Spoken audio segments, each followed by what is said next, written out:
Meanwhile, the Padres are 79 and 75 on the year, and they're 12 games out of first. The Padres, though, did overtake Houston in the battle for fourth place, if that's an important battle, which I doubt. Houston now a game behind San Diego. The Braves defensively have Runge at third, Zuvella at short, Hubbard at second, and Horner at first. In the outfield, from left to right, Terry Harper, Dale Murphy, and Brad Kamensk, and Rick Cerone behind the plate. On the open, Pete alluded to the fact that there's an outside chance that Rick Mahler could win 20. He pitched his heart out in Cincinnati the other night. He came back after missing 3 weeks. And for Mahler, that would be 6 or 7 or even 8 starts. Pitched his heart out, but a gimme run. Milt Thompson fell down chasing a pop fly to left field. Gave the Reds a run. It went to extra innings. The Braves won the game. However, Mahler did not get credit for the victory. If Mahler wins today and wins in his next start, let's say Thursday, which would be in Los Angeles, then he might start on 2 days rest on Sunday in San Francisco to try to get the 20th win. But the first thing is he has to win the 18th ball game. And as this game goes on, we'll give you all the football scores and all the baseball scores, especially the ones concerning the divisional pennant races. And every division has a pretty good pennant race going on. It's a beautiful afternoon in Atlanta. We're very happy you tuned us in. Jerry Royster leads off against Rick Mahler, and leading off the broadcast, just back from his big Purdue Notre Dame football game, is Pete Van Wieren. Thank you, John. Royster's had a good year. 287, 5 homers, 30 RBIs. Takes the first pitch low, ball 1. He and Tim Flannery have shared the second base position. Royster playing at shortstop today. Templeton not in there after being hit by that grounder last night. 1-1 the count.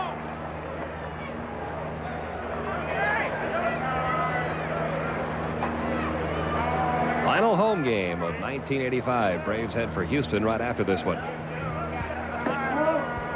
It's now 2-1 on Royster. Cardinals playing in Montreal this afternoon. That game is now in the 3rd inning. Montreal leading at 1-0. Hubbard should handle this one. And there's 1 down. Mets are playing at Pittsburgh. No score after 2 in their game. Magic number for St. Louis is 4. In fact, magic number is 4 all over the place. Every place except that American League West. Yankees playing a doubleheader today against Baltimore in the first game. They are now in the bottom half of the 4th inning. New York leading at 1-0. California's picked up a run now in the top of the 2nd. They trail Cleveland 2-1. Indians, or I should say the Angels, still batting in the top of the 2nd. Here's Tony Gwynn taking his strike. He's having another good year. 314, 5 homers, 41 RBIs. 1-1 the count. Kansas City plays at Minnesota. That game not yet underway.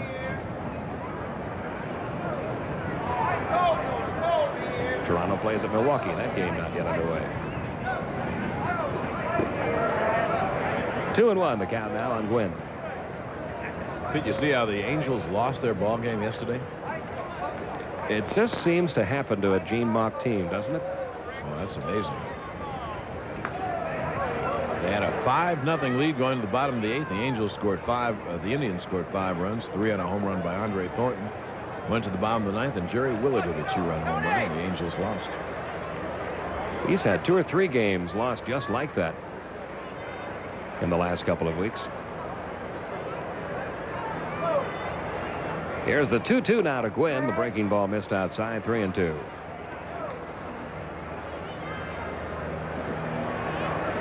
Beautiful day here in Atlanta. A little bit of a breeze blowing out toward left center field.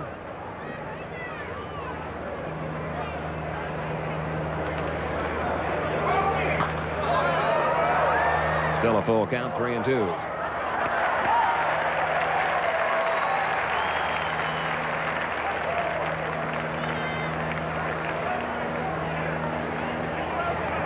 Mahler 2-1 this year, 4-4 lifetime against San Diego. It remains 3-2 on Tony Gwynn. Steve Garvey on deck.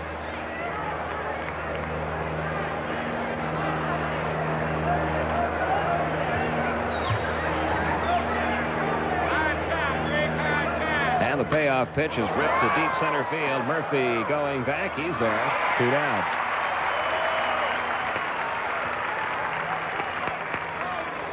I saw some of your game yesterday, the Purdue Notre Dame game, and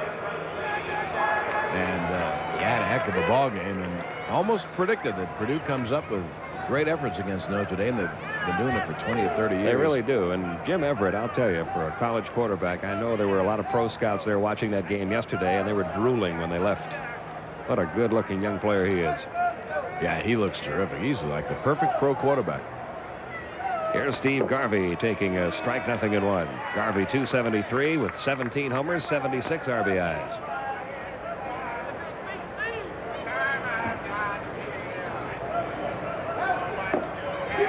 Nothing in two, the count.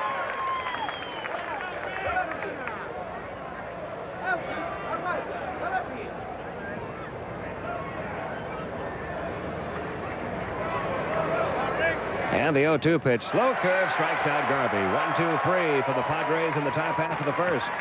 We have played a half inning. It's San Diego nothing. Atlanta coming up.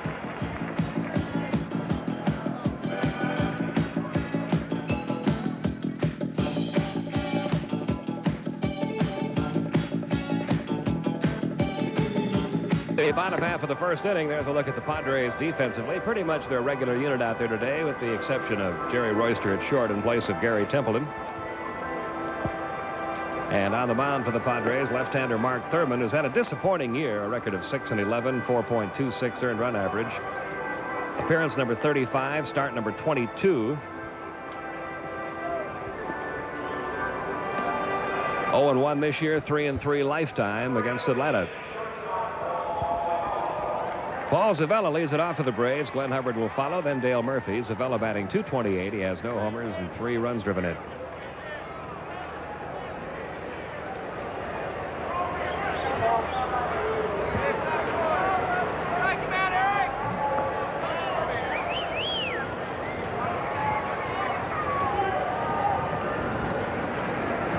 First pitch on the way from Thurman, taken high and away, ball 1.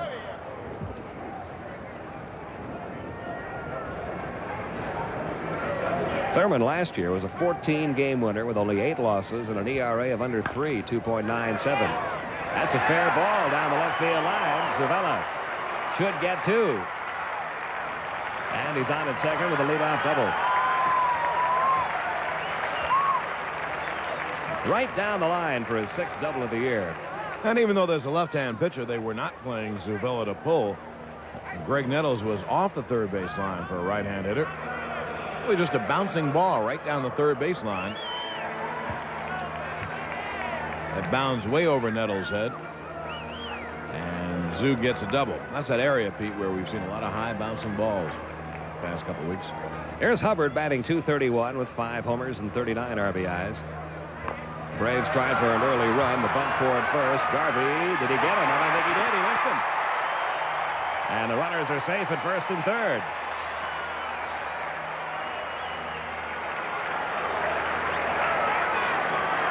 So give Hubbard a bunt single. And that was clear to the naked eye. Garvey just didn't get him. Hubby dipped the shoulder down to help out. And the Braves have 2 on, no one out. And here's Murph coming off a big night last night when he had a few base hits and 4 RBIs. Now hitting .298 for the year, 37 homers, 108 RBIs. He would like to finish at the 300 level, has a good shot at it. Needs to raise the average 2 points over the final week.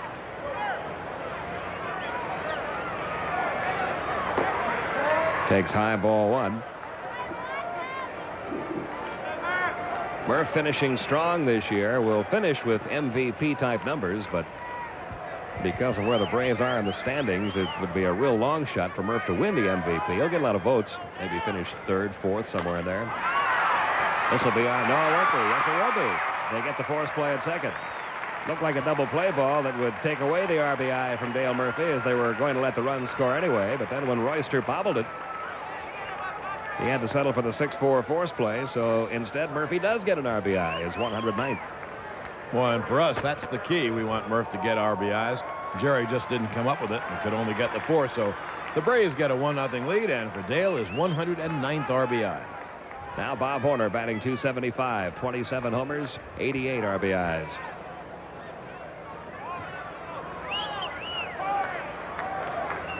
Thurman going to first.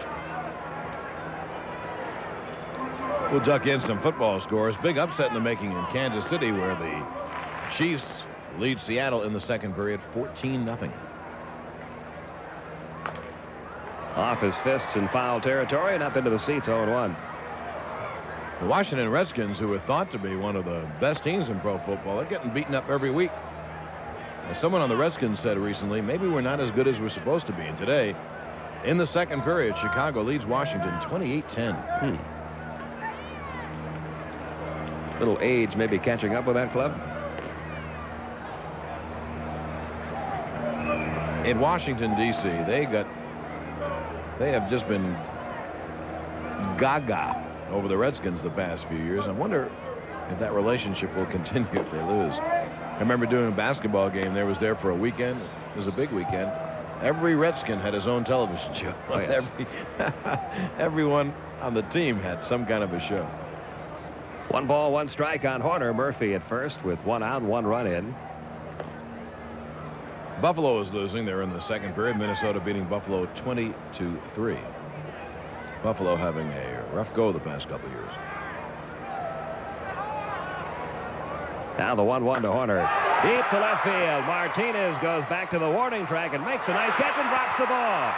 Heading for third is Murphy, and the runners will be at second and third. That ball was hit so hard.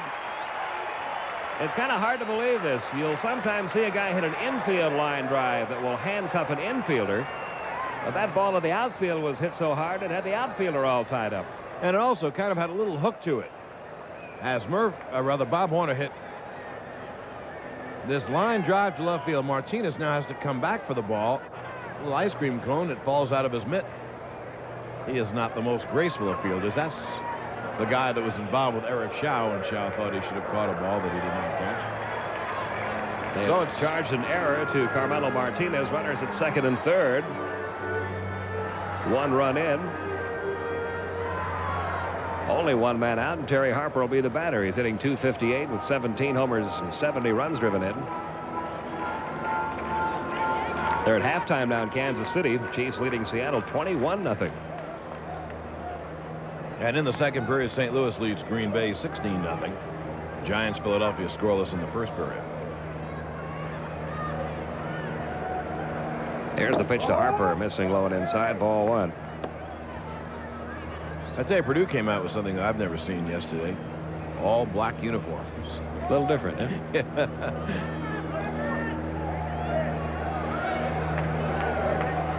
Here's the 1-0 pitch up high, 2-0. They still have the Golden Girl there? Oh, yes. Oh, yeah? Good. Adds to the football enjoyment, I've always said. Horner at second, Murphy at third, 1 out, 1 run in. And the 2-0 pitch, high and inside, 3-0. Thurman's had a lot of games like this year where he's gotten in trouble right off the bat. Minnesota's picked up a run in the bottom half of the first inning. They're still batting, leading Kansas City 1-0. Now we'll get the intentional walk to Terry Harper, and they're loaded for Rick Cerrone. Someone could be sarcastic and say, I wonder if Kansas City and California will ever win another game, but someone will, because they meet soon for 3 games in Kansas City. You got to wonder a little bit about California's chances. They're all through with their home season. Every game they have left is on the road, and it's tough to win on the road, although I think at this stage of the season, if you're in the race, it doesn't really make much difference where you play. Right. Cerrone batting .219, 3 home runs, 24 runs driven in. Infield will play double play depth with 1 out. And it's ball 1 to Rick Cerrone. Rick's catching counterpart, Bruce Benedict, today signed a new 3-year contract with Atlanta.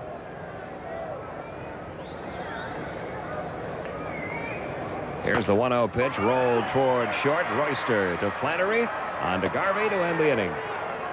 So the Braves threatened to put together a big inning in the first. They have to settle for that 1 run. And at the end of 1, Braves lead it 1-0.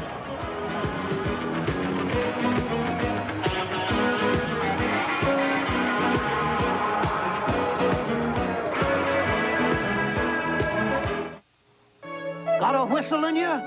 Toyota will help you load up for less. Chrome front bumper, split bench seat, AM/FM stereo combo. Buy any of these 1985 Toyota trucks, and you can load up with over $1,000 worth of added features for only $399. So load up and save $659. Look for this sticker. Now that's worth whistling about. Oh, oh, oh, oh, what a feeling. Toyota. When do you say L.A.? You know, I use a 10-bar, and I've observed that sometimes when you're having a good old time, it's possible to get a little carried away. That's why I like L.A. from Anheuser-Busch. L.A. tastes great and has just half the alcohol. And sometimes that's a darn good idea. Like my daddy used to say, the real trick to carrying on is not getting carried away. That's beautiful. L.A., sometimes it's the perfect thing to say.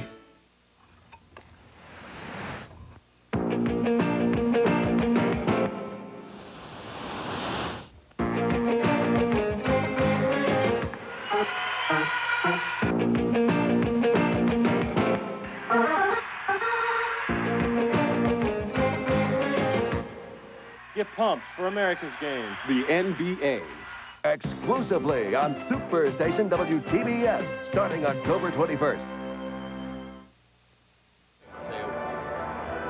In the second inning, Greg Nettles, Terry Kennedy, and Carmelo Martinez due up. Braves leading at 1-0. Final meeting of the year, of course, between these two teams. Braves have 2 games left in Houston, 2 left in Los Angeles, and 3 left in San Francisco after today. I know you're batching it because Elaine's away at a wedding. Any problems? Thanks to my son, no. My son knows how to push the right buttons on washing machines and dryers and things like that. So we'll give all the credit to Steve because I can't boil water. I pulled one of my all-timers today, which we'll get into as Nettles as a bet. Greg Nettles batting .256, 15 homers, and 56 RBIs. He'll be back with the Padres next year.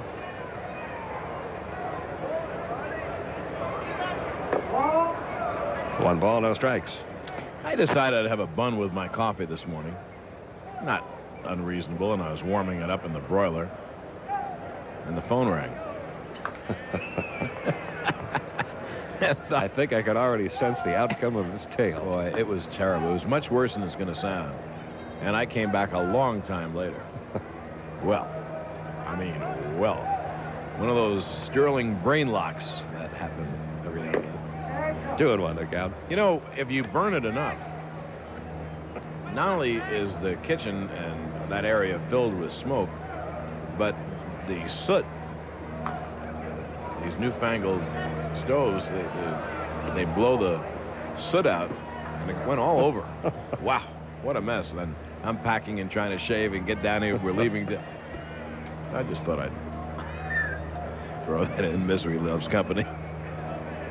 Been that kind of year, hasn't it? 2-2 the count. Full count, 3-2. Be like that guy in Texas a few years ago. They read a story about you shouldn't put golf balls in a cool place. You should keep them in a warm place because they'll travel further. He decided to put his in the microwave oven, almost burned his house down. They exploded.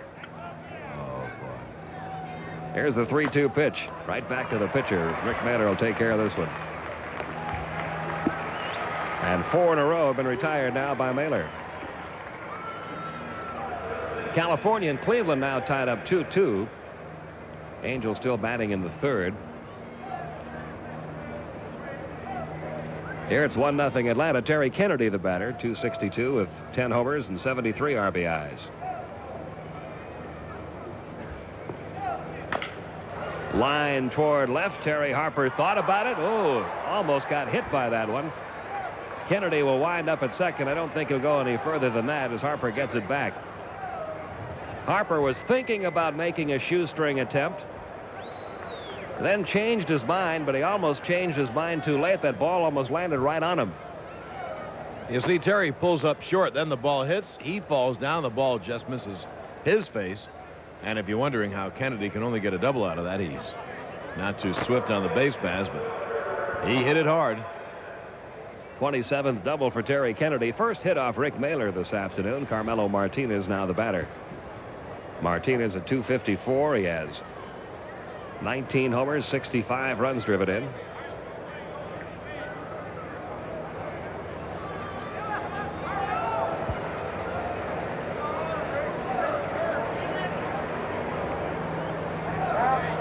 Time called as Martinez steps out.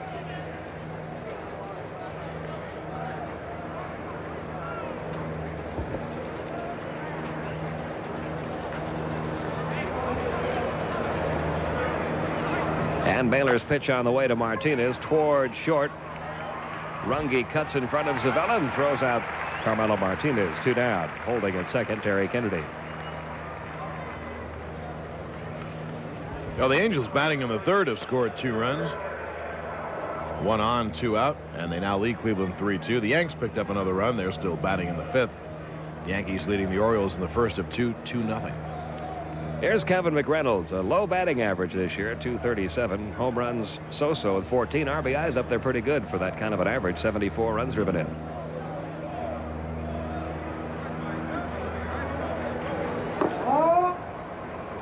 One ball, no strike.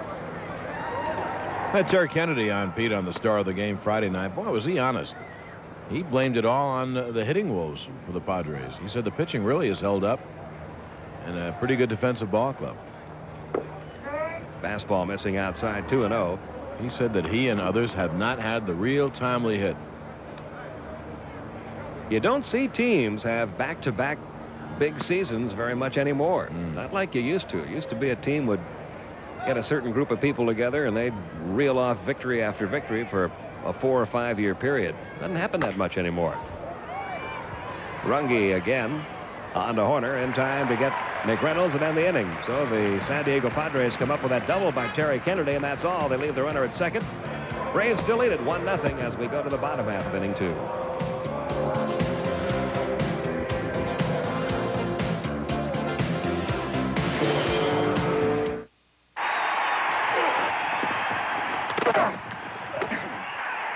This is where it all begins. A diagram in the team's playbook. And this is where it takes shape, out on the practice field. But here's where it really comes together, in a packed stadium on a Sunday afternoon, the game on the line. Call this toll-free number to get in on a special half-price offer. The Sporting News delivered straight to your mailbox every week at a hefty saving. You'll get the latest lowdown and the hottest showdown. The facts, the quotes, the trends, the drafts, all through the NFL season, on to the playoffs and the Super Bowl. The Sporting News delivers hard-hitting, close-up action and stats you just won't find in your local news or anywhere else. The Sporting News, where 40 hometown writers coast to coast bring you the non-stop excitement of your favorite sports. On-the-scene coverage of pro and college football, basketball, baseball, hockey, boxing, and more. 52 weeks a year. Now here's a friend to let you in on that special half-price offer. Take Bob's tip and take advantage of this half-price Sporting News offer now. Call toll-free 1-800-257-1234. You'll get 30 weekly issues of the Sporting News for less than 50 cents an issue, a savings of 1/2 off the regular subscription rate. What's more, you can pay in 3 easy installments of only $4.96 each. Our lowest price anywhere, and you can bet on that. So call now, 1-800-257-1234. That's 1-800-257-1234. No matter what the score, there's one sports team you can count on. Sports Tonight, every night at 11:30 p.m. Eastern on CNN. Okay, I will. And this telecast is authorized under broadcasting rights granted by the Braves, intended solely for the entertainment of our audience. Any publication, rebroadcast, retransmission, or the use of the pictures, descriptions, or accounts of this game without the express written consent of the Braves and the Turner Broadcasting System is prohibited. Brad Kamensk leads off the bottom of the second. 225 for the year. Lines the first pitch toward right. Tony Gwynn right there. And on one pitch, there's one out in the bottom half of the second. Yes, that banner you saw a moment ago pretty well sums up the frustration on the part of Atlanta fans, not only about their baseball team, but about all of their professional sports franchises. I would say the 3 pro sports franchises have not had exactly banner years this past season. But one of these years. One of these years. One of these years. We're going to explode. Paul Runge at third base today, hitting 190, 1 homer, 2 RBIs. Ken Oberkfell out with an injury, probably won't play again the rest of the year.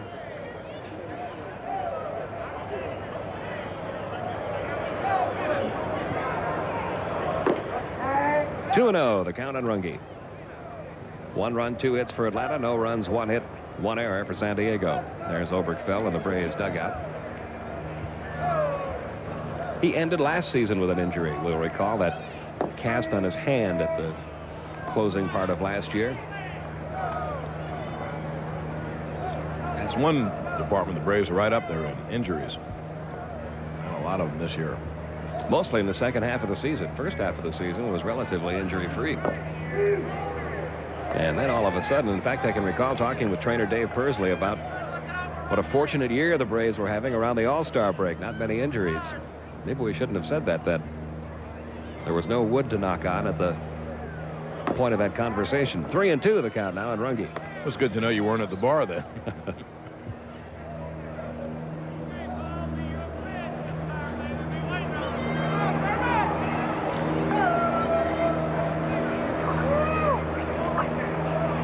Three-two pitch on the way to Runge, hit right at the shortstop Royster. And there are 2 outs. Here's some halftime scores from the NFL. Minnesota leads Buffalo 20-3. The Chicago Bears burying Washington 31-10. Detroit leads Tampa Bay 10-6. That's still in the second period. At the half, Dallas leads Houston 7-0. At the half, Kansas City leads Seattle 21-0. At the half, New England leads the LA Raiders 20-14. Giants and Philadelphia scoreless at the half. And at the half, St. Louis leads Green Bay 19-0. Rick Mahler at 165 for the year. No homers, 8 RBIs.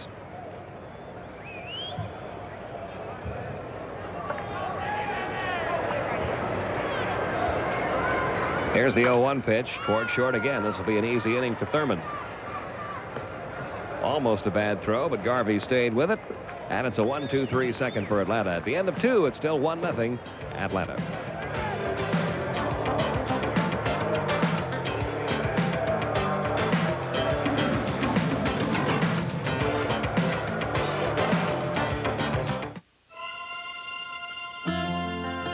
It takes know-how and time and more than a little pride to turn an idea into a premium quality product. And there's no better example than Taylor's Pride Chewing Tobacco. Taylor's Pride is made from hand-selected tobaccos and the choicest flavorings blended together just right to give you that genuinely moist, fresh flavor. Taste the premium quality plug chewing tobacco. Taylor's Pride. Now, direct from the future comes the Canon T70. The T70, sleeker to hold, simpler to handle. Controls are now touch button. Data now crystal clearly displayed. Film advance now built in. The Canon T70. Now you can capture computer-perfect pictures with the touch of a button. The Canon T70. Touch the future now. I can trade in this old TV on a new Curtis Mathis. Curtis Mathis National Trade-In Days are on. I can trade in this TV on a new Curtis Mathis? Bring in your old TV to your Curtis Mathis Home Entertainment Center now and get up to $300 off on a stereo, TV, big screen, VCR, or camera. All with our exclusive 4-year warranty and easy monthly payments. Trade in this TV? It's almost as old as he is. We give you the scores in the afternoon, but a roundup of all the sports news, and there's so much going on with the pennant races in the NFL and college football and the beginning of the basketball training camp and the beginning of the hockey season. Sports page tonight, Kevin Christopher and Nick Charles doing their great job, and that will be a sensational show tonight. By the way, a live guest tonight coming in from the CNN headquarters in New York. New York Islander defenseman Dennis Potvin will be a live guest as the NHL kicks off just in time for the baseball playoffs. Here's Tim Flattery leading off the third, taking a strike, batting .286 this year, 1 homer, 40 RBIs.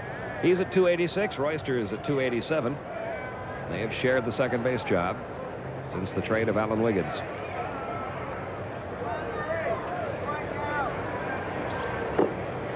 So they've actually, the combination has hit a little better than Wiggins hit. But they really miss Wiggins' speed.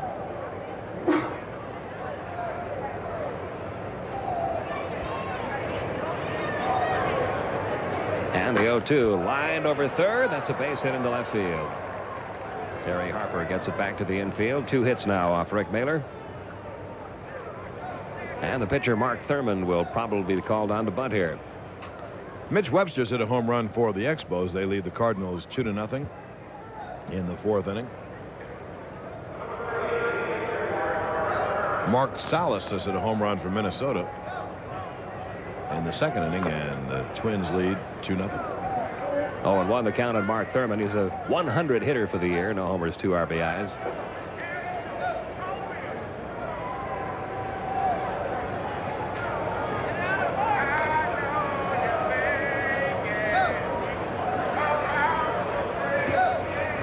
Here's the 0-1. That's high.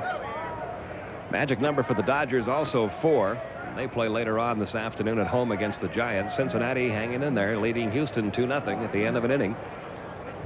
The Reds have had a red-hot September, but they may just run out of games. Mahler with Hubbard covering. Retires Thurmond. Flannery winds up down at second.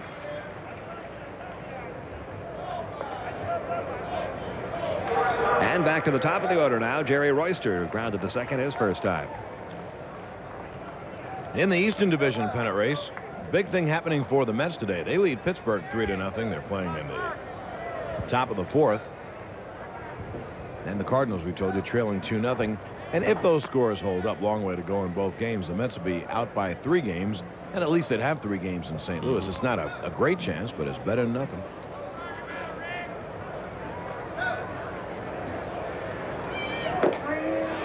That's a call, strike, 0-1. There's the possibility, and it's a very remote possibility, but there is the possibility of a really wacky finish to this baseball season in the National League.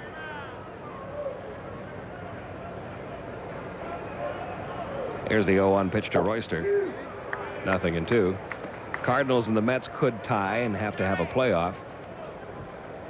If it gets down to the last day and Cincinnati still has a chance, they still have a game to make up with the Chicago Cubs. They could finish on Sunday, a week from today, a half game behind the Dodgers, have to fly to Chicago to make up a game. And if they win that one, they'd have a playoff with the Dodgers. I mean, it's really the playoffs, the start of the playoffs could be coming a day or 2 later than they should. And you know, the playoffs this year are 4 out of 7. We saw Royster strike out. And we'll see him strike out again. Not a nice thing to do to our old buddy. Curve ball. Great Mahler curve going down the way. So, Pete, the way I look at it, I guess the end of the World Series could coincide exactly with the NBA All-Star game. Or the Super Bowl. It does have the potential to go into November if we get a little rain in there. A little rain along the way, and we've got baseball in November, folks. Here's Tony Gwynn, who flied to center his first time.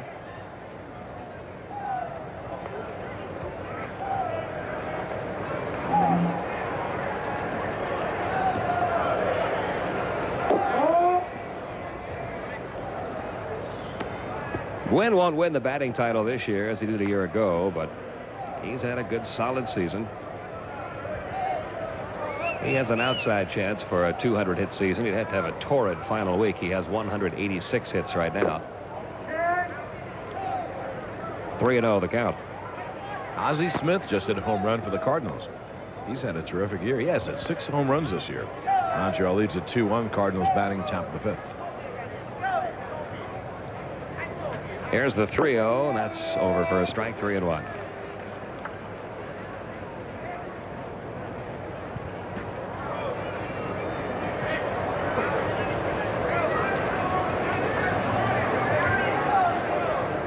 Now the 3-1 on the way, ripped foul.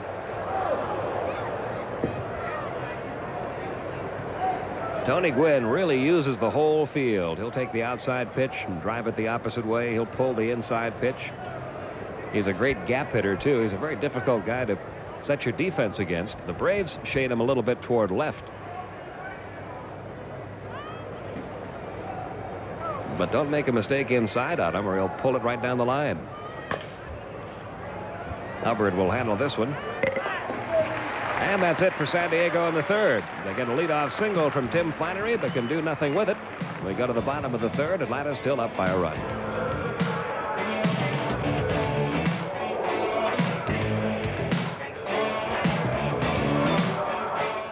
Win your team an official Gatorade Thirst Quencher cooler just like the pros use. To enter or for complete details, send your team name, address, and phone number. Trudell's putting her all in this routine. And the judges love her. Gatorade is first aid. Smith moves ahead in what appears to be a one-man race. Gatorade is first aid. Double play ball. Andrews to Wiley to Davis. When you exercise, you lose potassium, fluids, minerals. Gatorade Thirst Quencher helps put them back fast. That's why the pros drink it. It's Thirst Aid. Gatorade is thirst aid for the deep down body thirst. For everyone working to keep the customer satisfied. This Bud's for you. Nobody else can do the job the way you do. So here's to you. For all you do, the king of beers is coming through. Yeah, just for you. That distinctively clean, crisp taste that says Budweiser. For all you do, this Bud's for you. The Andy Griffith Show. Yeah, my favorite episode is... No, not yet, Don. They'll have to wait to find out which episodes were chosen by the cast as their all-time favorites. Andy Griffith's Silver Anniversary Special, Thursday night at 8:05 Eastern. On Superstation, WTBS.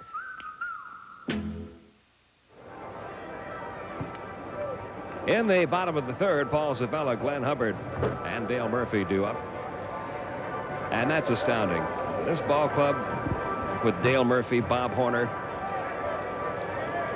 the power in the middle of the batting order, playing in this ballpark, the last thing you would think this club would have happen to them would be a lopsided losing record at home like that. Yeah, that's of all the things that are bad about the Braves, that probably is the worst, to be 18 games under at home. And it tells you that not only is the pitching poor on the Braves, but the Braves have to get a lot more power for next year. When you play in this small ballpark, if you don't live by the sword, you're going to die by the sword, and the Braves have this year. Paul Zavella takes low and inside, ball one. Zavella doubled his first time up and scored the only run of the game.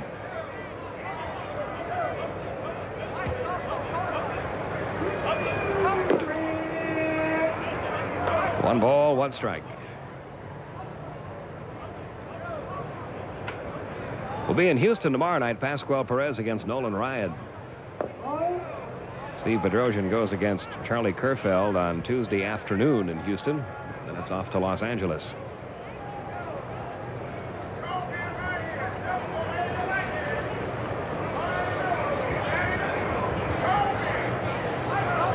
Here's the 2-1 delivery, and that's a strike in the outside corner, 2-2. If the Dodgers haven't clinched it by Wednesday, Braves have an opportunity to play spoiler in there. 2-game series with the Dodgers.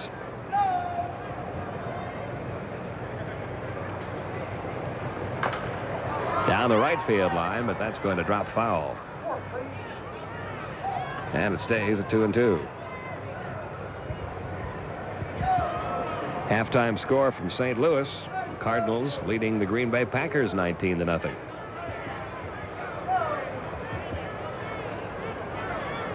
Philadelphia Eagles have taken a 3-0 lead over the Giants. That game in the third quarter. Game was scoreless in the first half.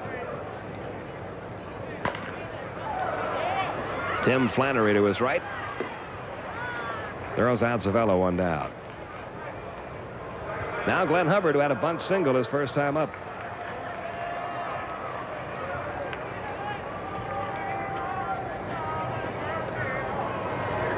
The Reds now 3-0 over Houston at the end of 2.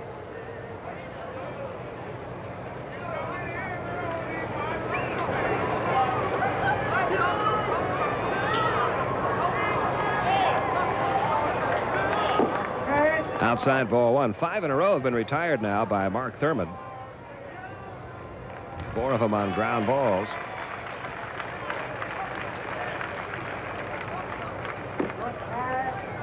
It is 2-0.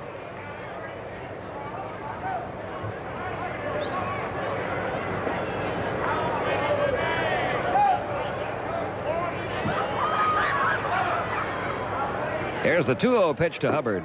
Fastball taken for a strike, 2-1. Thurman, a native of Houston, Texas, still lives there in the offseason. Turned 29 a couple of weeks ago.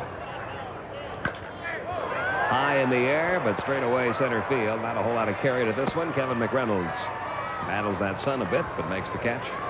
2 down.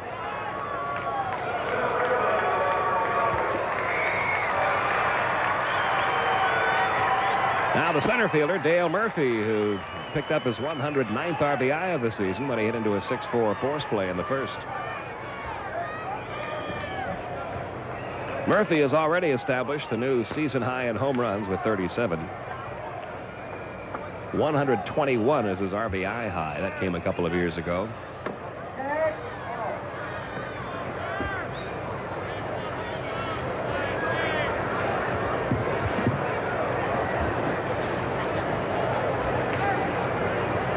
Here's the 1-0 from Thurman. It misses inside, 2-0. Well, we mentioned the Yankees are winning. Don Mattingly has another home run, but Toronto keeps on putting on the pressure. Toronto has scored 3 in the top of the first at Milwaukee, and they have the bases loaded with 2 out. Swing and a miss, the count, 2-1. You know, you always find yourself when you look over at the other league, always usually rooting for one team or another because you know a couple guys on that team. It's hard to do between those clubs. You got Bobby Cox and Jeff Burrows and Cito Gaston and John Sullivan, guys like that over at Toronto. You got Phil Niekro and Joe Cowley, Brian Fisher. People like that over at New York. Hard to root for either one of those against the other. I'd like to see them both make it. Guess they won't, though, huh? No, I think Toronto has a pretty good chance. Yeah, they sure look like they do. They really do. One thing, rainouts really kill you. We talked about the Cardinals yesterday, Pete, in your absence. Doubleheaders are tough to win. The Yankees have a doubleheader against the Orioles, and they really have to win both games, obviously. It's tough to do. Here's the 2-2. Struck him out. Got him with a low fastball. That's the first strikeout for Thurman. He has his second straight 1-2-3 inning. We've completed 3 here in Atlanta with our score. Braves 1, San Diego nothing.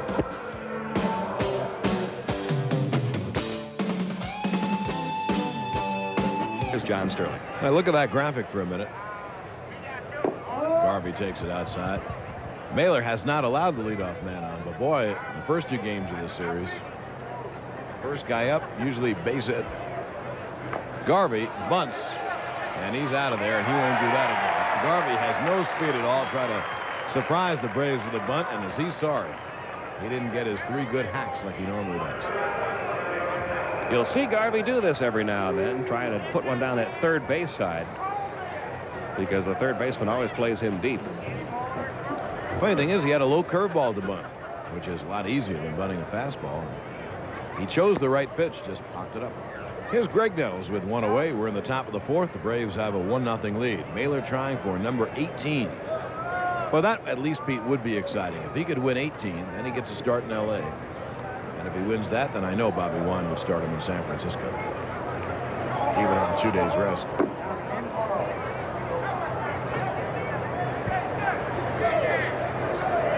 This may not be the most exciting end to a home season, but boy, we have the most beautiful day you've ever seen. Braves lead at 1-0. We're in the top of the 4th with 1 out. Mailer's fastball down low, 2-0. That was really a crime that Mailer couldn't get the win in Cincinnati the other night. Milt Thompson came in under a pop fly in short left and simply fell down on the turf. That'll be the second out of the inning as Horner takes it. Do you know, Pete, that Bob Horner has either made none or maybe 1 error at first base in all the games he's played there now? He has adapted to first base. He really has. He looks like he's been over there all his life. And what's funny about that is they tried the same experiment with Horner back in about 1979 or 80, and it didn't work at all. He was very much not at home over there. But all of a sudden this time, when they moved him over there, he looked like he'd played there forever. Kennedy takes it down low, ball 1. Pete Van Weer and John Sterling with you from Atlanta Fulton County Stadium, our final home game of the year. And then it's off 4th to Houston tomorrow evening in Houston and Tuesday afternoon. LA Wednesday and Thursday night. San Francisco Friday night. Saturday and Sunday afternoon. Then it's basketball and football. Kennedy tried to time the slow curve, nubbed it foul, so he count 1 and 2. Kansas City trying to come back in their game. They picked up a run in the third, still batting, still trailing Minnesota 2-1. 2 outs for the Padres. Base is empty. And a 2-2 count on Terry Kennedy. Kansas City scoring runs faster than we can keep up with here. It's now 2-2 against Minnesota. And the count goes full on Terry. 3 and 2. Magic number for the Blue Jays, the Cardinals, the Dodgers, 4. Any combination of their wins and the other team's losses. There's a base hit to right field. And Kennedy is a line drive hitter. He gets his second hit of the day. He doubled to left, now singled to right, and the 2 outs. There's Carmelo Martinez. Well, the Yankees have to win a doubleheader today. It's really amazing when you're put in that position, but of course you're put in that position by losing games during the year. Because Toronto has scored 6 runs in the top of the first. They lead 6-0. Milwaukee coming to bat.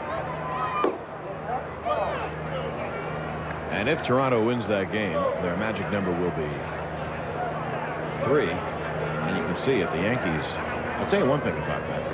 Martinez takes a curveball outside. If the Yankees don't win a doubleheader and Toronto wins that game, the magic number would be 2. Then Toronto would have to win just 1 of the 3 games against the Yanks at home. And so the Toronto win, the Yankee loss on that same day, and Blue Jays win the title. Pete, I would say that group, and I know their GM, is as nice a guy as you could ever meet. Pat Gillen. He is very, very talented young executive. Used to be with the Yanks. They built that franchise, you hate to say perfectly, but about as perfectly as you'd want. They lost for a lot of years and only invested in young players. That will end the inning. Murph in center field misjudged it. Now comes in and makes the catch. He went back and had him come in. No runs on a hit for the Padres. They leave 1 at the end of 3.5. It's 1-0 hot Atlanta.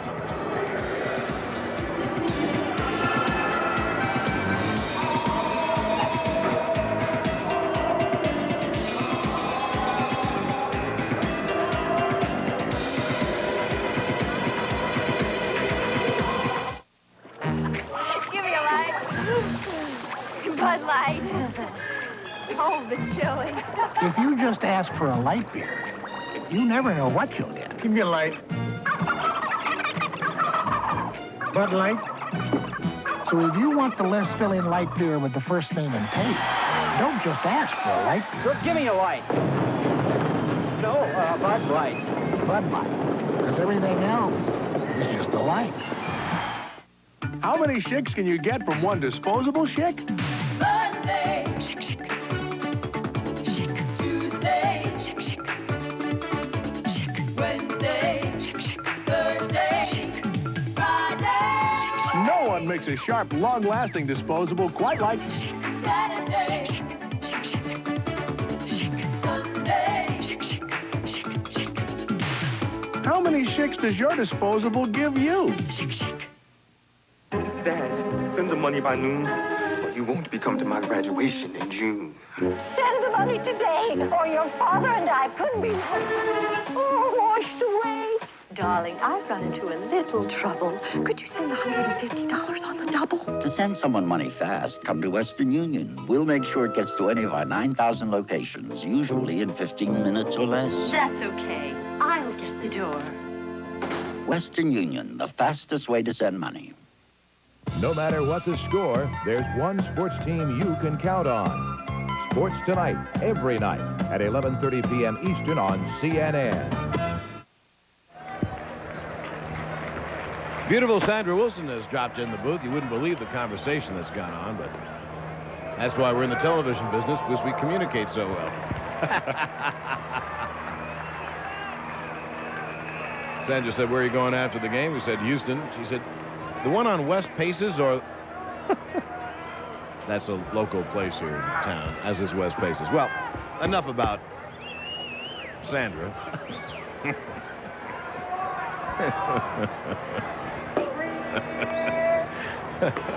Bob Horner takes a strike. It's okay, Sandra. We need all the material we can get at this stage of the year.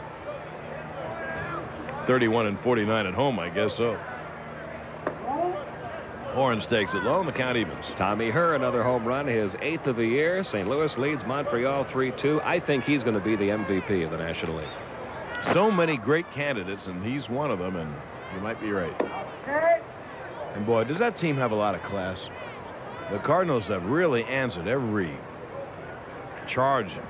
The Mets have had a great year now. Every time they charge the Cardinals behind in a ball game come up with the runs in the 6th, 7th, and 8th to win. 3-1. And you know, Pete, you can't do that year after year. Team wins games like that one year. They usually don't win games like that 2 years in a row. We're in the bottom of the 4th. We're laid back and happy today. It's 1-0 Atlanta. Mela goes for his 18th. There's a strike, and the count 3-2. Well, just the reverse has happened of what a lot of people forecast would happen when free agency came along. It used to be if you had a team that was 2nd or 3rd to the same team every year, there's very little you could do about trying to improve your club unless you had a farm system that was full of top prospects, or unless you could make a deal that would bring over a player that could really help you. You kind of had to wait until you could develop somebody to fill up whatever weakness you had. Now you can go out and get a guy right away. Sign a guy from the free agent market, or get an unhappy player in a 2nd division team who wants to be traded. Try to pick him up. You can improve yourself very quickly these days. And one other point, too, that Pete Rose made during the year. Hugh Alexander, the Philly super scout, made it on the Star of the Game show last night. That strikeout, by the way, of Horner was the 2nd for Thurman. And Terry Harper whiffs at one of Thurman's changes. Pete Rose said during the year, each team in baseball is just 3 players away. The divisions are not as great between the teams. And if you add 3 good players, or 3 of your best players go down in one form or another, that changes the structure. That's what we're seeing in baseball. And I think it's good for the game, by the way. It's been very tough for the Braves this year.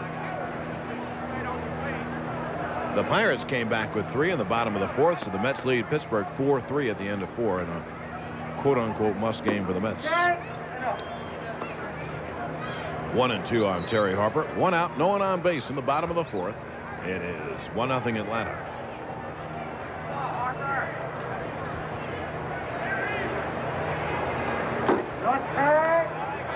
Upstairs, 2-2. By the way, your football game next weekend is Indiana Northwestern, and how about the Wildcats winning 2 ball games already? How about Indiana winning 3? Well, you're going to have a... It's going to be a good ball game. You're darn right it's going to be a good ball game. You've had some good ones. Hit in the air to center field. Kevin McReynolds. Everyone is misjudging fly balls, and did he trap it? He trapped it. Now the throw back to first, and Harper gets back. You saw Murph at the close of the top of the 4th go way back, and then had to dash in. McReynolds did the same thing. There are no clouds today, and maybe that high sky fooling the center fielders. I think 2 things. The high sky, number 1, it's a pretty bright sun shining, and also the wind has changed. It was blowing out toward left center field when the game began. It is now blowing directly in from right center field. We've seen kind of the same play in 2 innings. That's a base hit, by the way. And let's dredge up this cliche, maybe for the final time this year. We only have a week to go. I don't think we should dredge it up any further. But you know what, Pete Van Wieren? That'll look like a line drive in the box. Oh, we can use that once more. Okay, one more time. Maybe Thursday. Hey, you must be proud about Navy. How about that upset? You were telling me last week about how gutty they play. They're a much smaller team than other teams. That beat Virginia. Pretty good ball. Yes, sir. Big upset. 1-0 on Rick Cerone with Harper at first base, and 1 man out here in the bottom of the 4th. And Carol from Delta comes in the booth to say hello. Little blue eyes, and the rest of her too. She brought everything with her. Harper goes, and he has hung up the drive.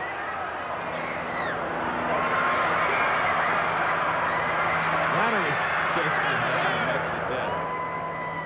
The Braves had a rundown last night, Pete, that you missed.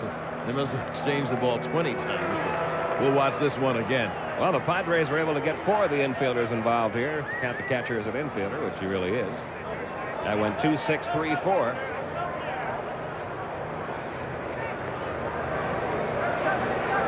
It was a hit and run, and Thurman happened to fire a fastball so close to Cerrone he had to get out of the way, and Harper was hung out.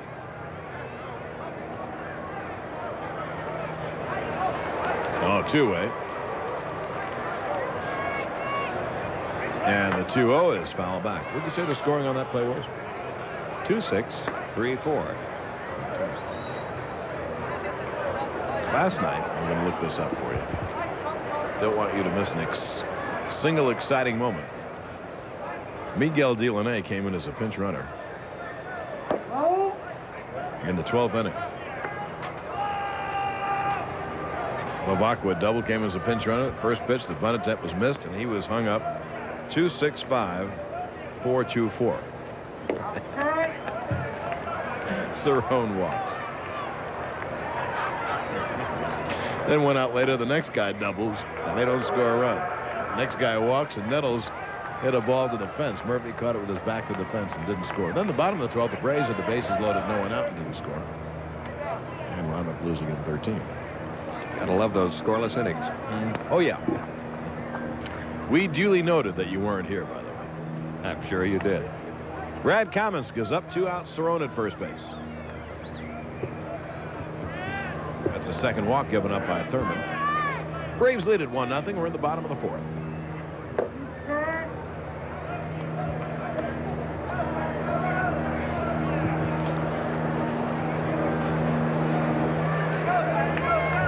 I want to congratulate the parents of our brilliant director, Rick Rayford. First of all, I want to congratulate him for having Rick.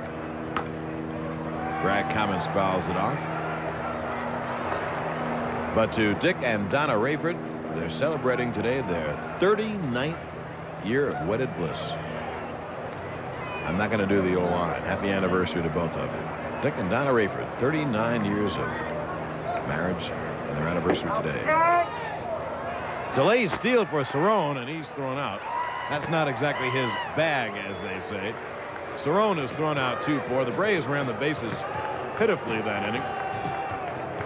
They get no runs on a base hit and leave no one, and at the end of 4, it's 1-0 Atlanta.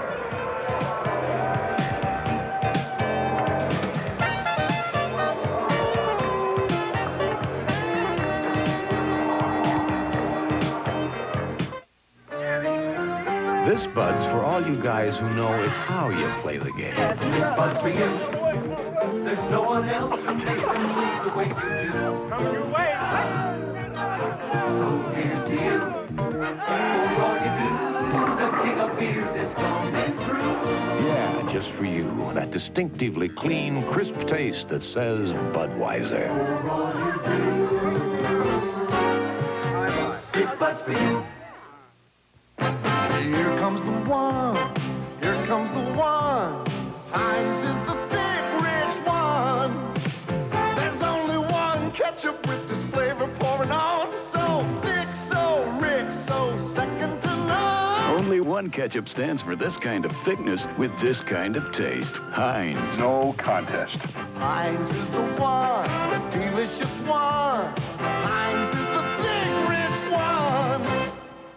Weekdays, see up-to-the-minute news, the latest via satellite. See it first with Mary Alice Williams and Lou Waters on Newswatch at 5 p.m. Eastern on CNN. Hey, Duffer, next week on Super Football Saturday Night, Jim Everett launches an airstrike aiming to lift Purdue past Minnesota and their ace quarterback, Sweet Feet Ricky Foggy. Oh, yeah?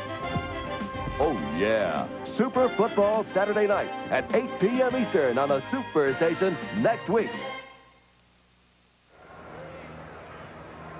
We go to the top half of the 5th inning from Atlanta. The Braves lead at 1-0. Nice to have you along on a really lovely afternoon here at home. We'll be going away for a week. I know one thing we need to do before we move over to radio, John. Braves are going to draw 1.3 million plus this year for what has really been a disastrous season for the Braves, and for you, 1.3 who came out in support of this ball club. The Braves really do thank you on this final home day of the year. Well, we were talking about it yesterday, too, Peter, on Fan Appreciation Night. We really appreciate the fans. I mean that. I'll tell you why. Because the fans have been so lenient with the Braves and with us. And $1,350,000, that ain't bad. That ain't bad for a team that's gone 31-49 at home. So we thank you. That's pop foul by McReynolds. Will go down the right field line out of play. McReynolds 0 for 1. By the way, we want to wish a very happy birthday to Misty Peebles, who is 9 years old today. Misty is the daughter of one of our top camera people, Susan Peebles, who's running our high home camera. We'll get a shot of Susan soon. That is smoked. And it is gone. Home run, McReynolds to tie the game. That's number 15 for Kevin. And the ball game tied at 1. I don't know if that was going out. That was hit so hard. A line drive which cleared the fence. One hop off the scoreboard out in left center field.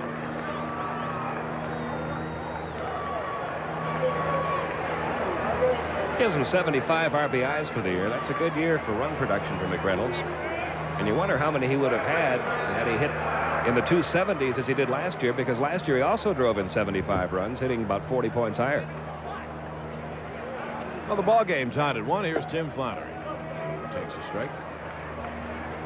I can see Susan from here running high home. Hi, Susan. I thought Susan was 9 years old. That's amazing she has a daughter who's 9. Well, there's the throw. Susan Peebles. The curveball low, 2-1 to Flannery.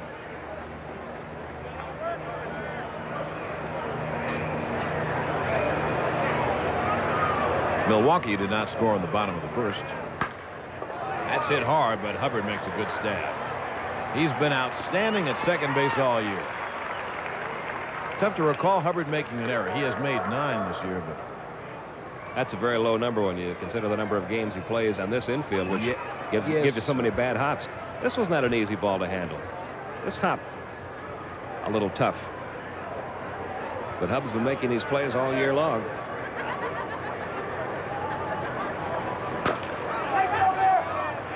that is chop foul down the first base line off the bat. Thurman, you mentioned about the infield. This is a very tough infield to play. It was in great shape at the beginning of the year, but then the combination of football and the Georgia sun, you can't alleviate the sun baking that infield. That's like playing on cement, as Gary Templeton found out last night. I mentioned Milwaukee didn't score. Toronto leads 6-0 at the end of 1. Thurman takes a strike. And they've got one going in Montreal this afternoon. Tim Wallach has just hit a 2-run homer in the 6th inning, his 22nd of the year. Expos back on top in that game now, 4-3 over the Cardinals. Well, the Cardinals trail 4-3, and the Mets lead 4-3. Met game is in the 5th, and the Cardinal game in the 6th. 1-2 on Thurman. One away, no one on base. Top of the 5th inning.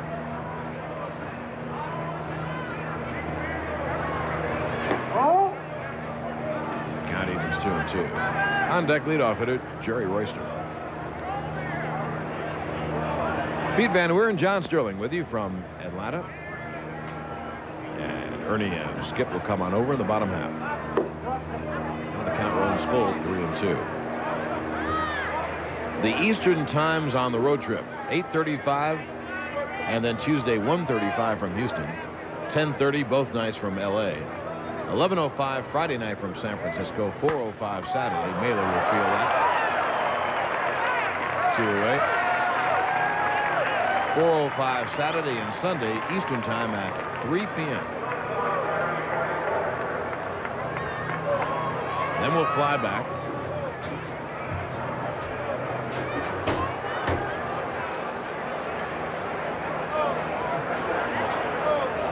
We'll fly back and hope we'll be able to get off the plane. Well, 2 away and no one on base. Here is the Frog, Jerry Royster.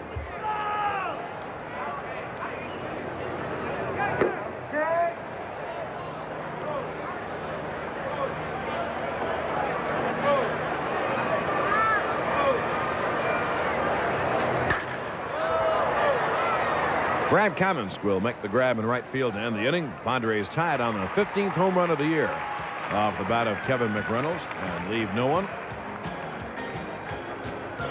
And at the end of 4.5 innings of play, the Padres won, the Braves won.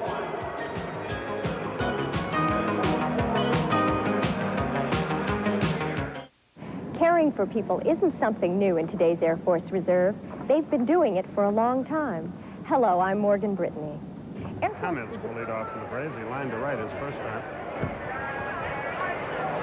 Don Mattingly, his second home run of the day, a 2-run job. He now has 139 RBIs, and the Yankees are winning 4-0 in the first of 2 against Baltimore.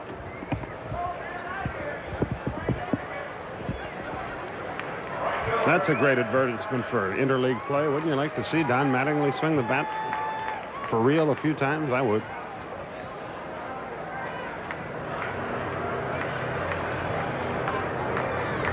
Thurman to Kamensk in a 1-1 game. Pretty well touched off into right center.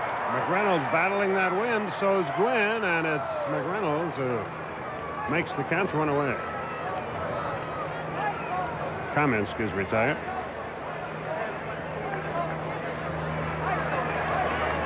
Well, I've decided on my vote for most valuable Brave here at the ballpark in Atlanta. And that's Lauren, the bartender in the press room. I couldn't have made it without him this year. Here's Paul Runge. 1 ball, no strikes.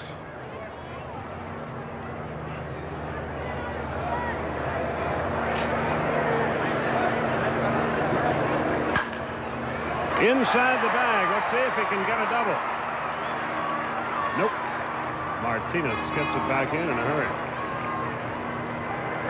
But the go-ahead run at first with 1 out. Here's Rick Naylor.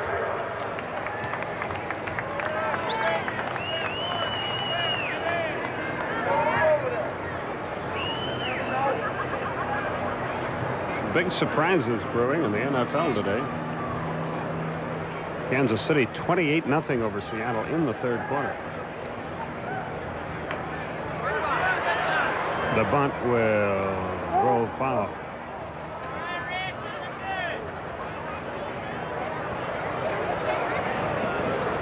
Darryl Strawberry's hit a 2-run homer. It's now 6-3 Mets over the Pirates in the 6th.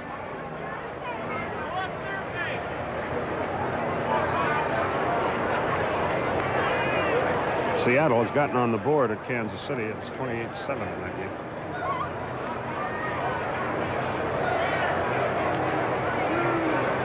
Chicago 38, the Redskins 10. Wow. The Bears must be really good. Why don't they call that a balk, Ernie? He balks every time he throws to first base. They're letting him get away with it. You're supposed to step directly at the base, and he's stepping cross lots, as they say, halfway between first and home.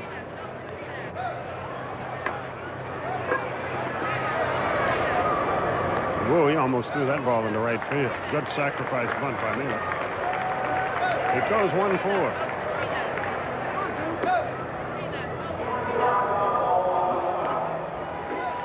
Cardinals in Montreal in the 7th, tied now 4-4. Tommy Herr, a 2-run homer in that game. Ozzie Smith has one as well. Paul Zuvella bats with a runner at second and 2 out.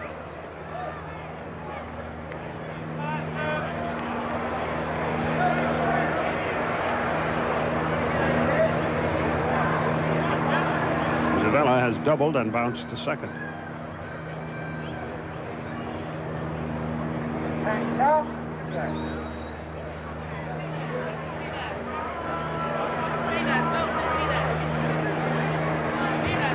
The singing vendor is pumped up today for the finale. Yeah. Closing day.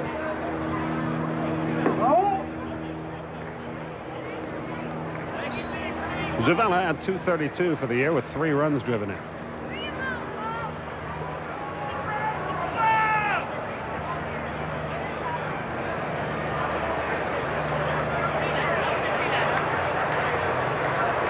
No 1-0. 2 balls, no strikes.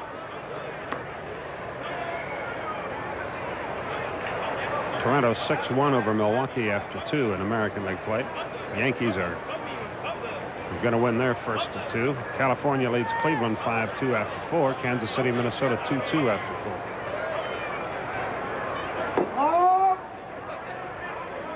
4. 3-0 to Zavella. And Glenn Hubbard is next.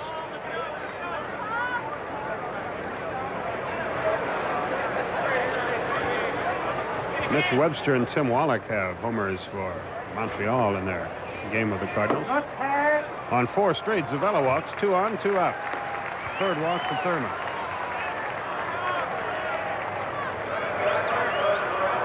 Hubbard has singled and he has flied to center. The single was a bunt.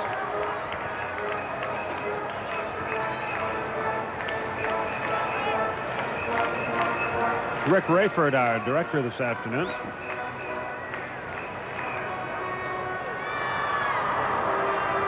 Nancy Diamond's assistant, Glenn, is our producer. Nancy is in charge of graphics and the Diamond household. Leon Cobb, the technical director. Got Nolan, our associate director. Stephanie Bradley. Marty Beeson running graphics. Steve Binney is our graphics coordinator. Cardinals killing Green Bay in football, 33-7.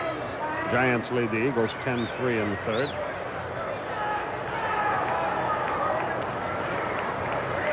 Five inches of snow in Denver, where Miami's going to play. Nettles backs up Fields and gets the force. Boy, he's still a good third baseman. The inning is over. The Braves leave a couple of runners.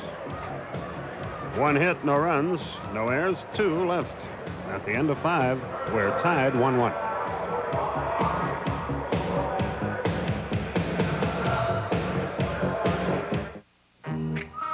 Give me a light.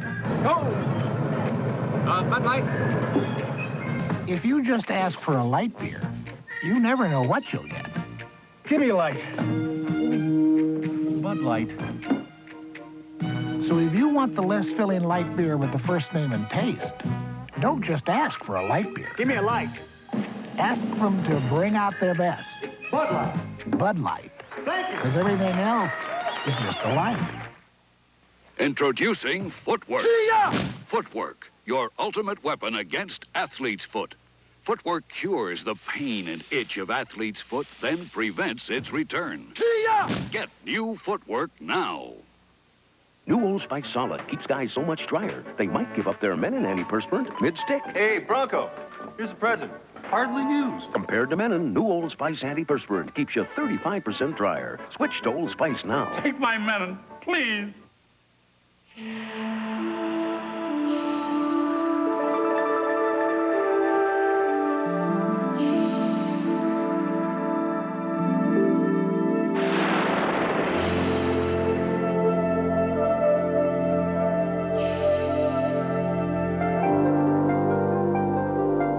The Delta professionals always make you feel like you're on top of the world.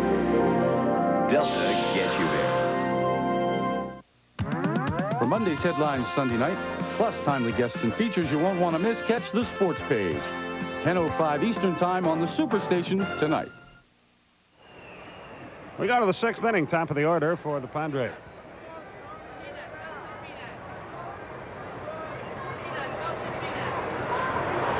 Oklahoma, Minnesota turned out to be a heck of a football game last night. 0-1 the count.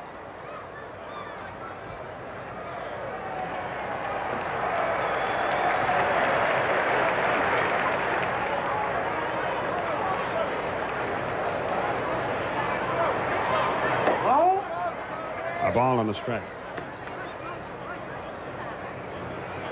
So Minnesota shows that they're a good football team, and you'll see them again next Saturday night against Purdue from the Metrodome. Hubbard fields. Gwynn is up.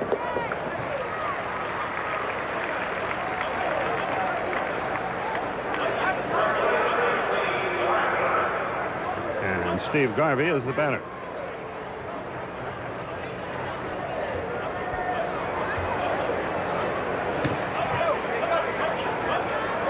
Garvey is struck out And he is fouled to the catcher.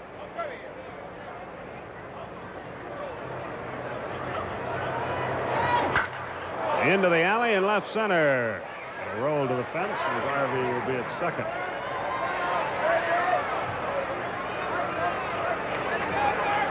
The go-ahead run in scoring position with one out for Nettles and Kennedy.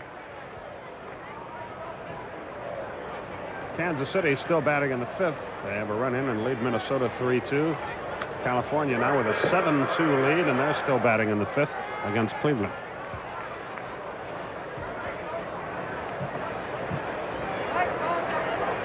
Nettles has tapped to the mound and bounced to first.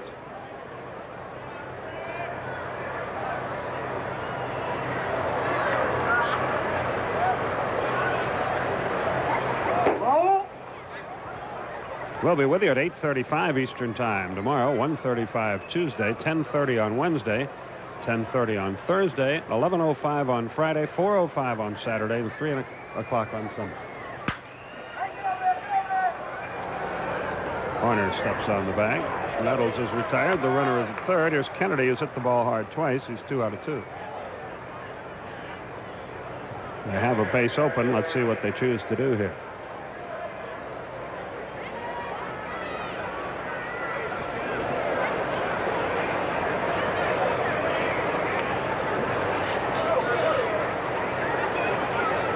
They're choosing not to walk it. That surprises me. Yep. Montreal bats in the bottom of the seventh. They trail the Cardinals now 5-4.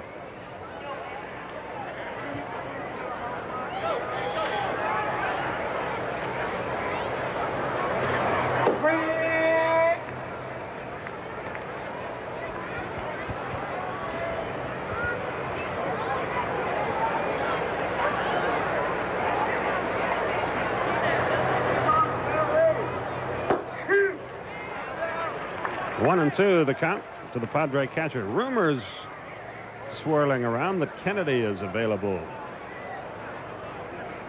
Padres have some young catchers they feel can take his place. Take him, take him. Despite that strikeout on a great change by Mailer. Yeah, I wouldn't mind having him either. Rick records his third strikeout. 1 hit, no runs, no errors, 1 left. Bottom half of the 6th inning rolls around. We're tied 1-1.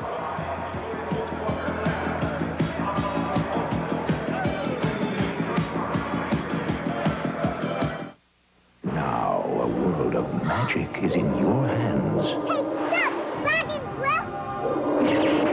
Panasonic presents Omnimovie, a camera and video recorder in one. Capture magic moments forever. Get a close-up, Joe. Yeah.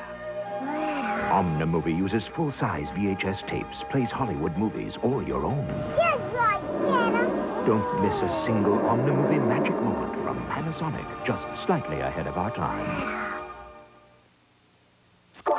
Just think what you could do with all that thick, rich Heinz ketchup in this supremely squeezable bottle. Here comes the one. Here comes the one. Heinz is the thick, rich, squeezable one.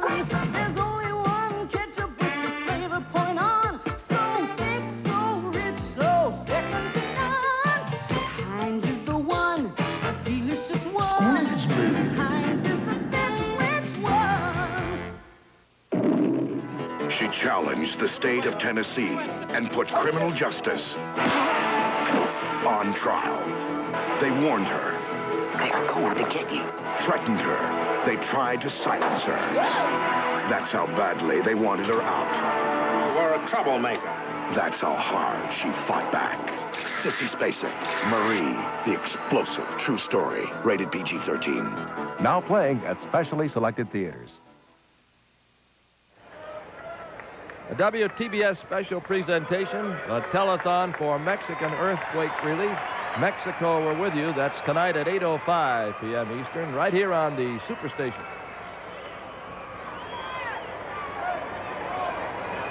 We go to the bottom of the 6th. Dale Murphy will lead it on for Atlanta.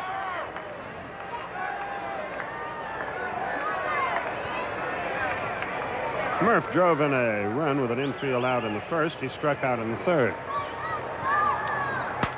And he hits a little flare into short right for a hit.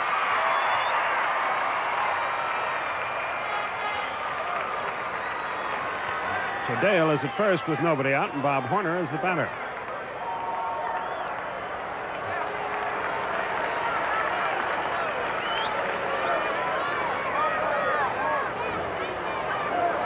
After the game tonight, Paul Ryden will have the sports report with all the baseball and football scores and highlights from some of each. So stay tuned to TBS.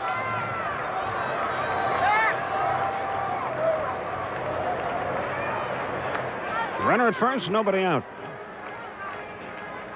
Horner has reached on an error, and he has struck out.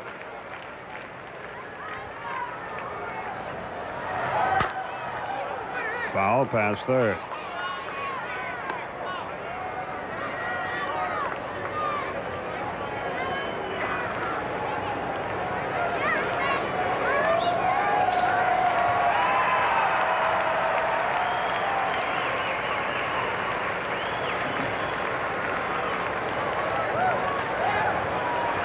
That's a balk, not called.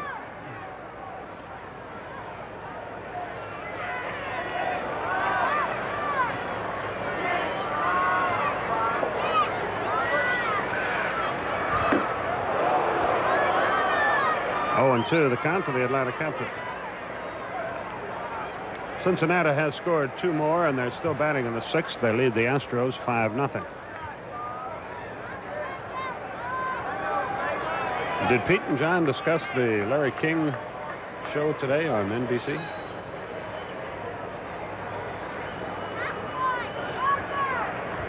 Pitch out, nothing happening. Larry had among other things on his segment, stated that the Braves were going to acquire Ron Cey during the offseason.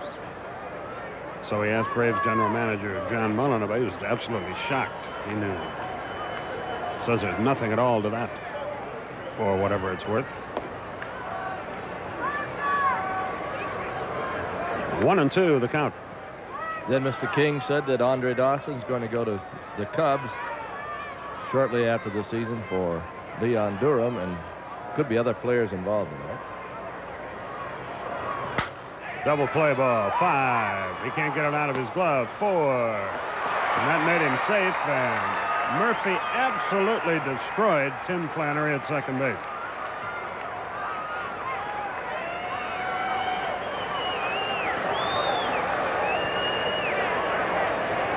Ball hit to third. Flannery had a little trouble. Nettles had a little trouble getting it out of his glove. That allowed Murphy to come on down and knock him down. The throw is high. Flannery wound up standing on his head after that collision at second base. That Dawson-Durham thing will leave the Cubs with absolutely no left-handed. Another thing that Mr. King said was Dawson would like to play in a ballpark that has at least the home games on regular grass. He's been bothered.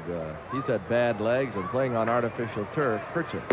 He has no cartilage left at all in the one knee, they tell me. He's a gamer, though, boy. He's a good ball player. He certainly is. After the rumor started, he went out and hit 3 homers at Wrigley Field in one game, 2 in one inning. 6 RBIs in the same inning. Any slugger would love to play at Wrigley Field. Or here. Yes. Now the third base umpire, Ed Montague, comes up with a ball that somehow had found its way out on the field from the Padre dugout.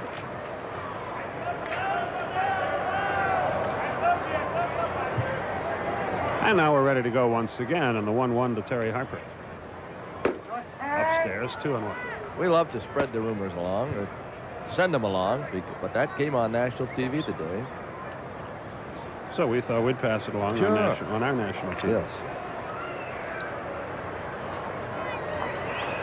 Of course, Larry also first the 2 ones outside.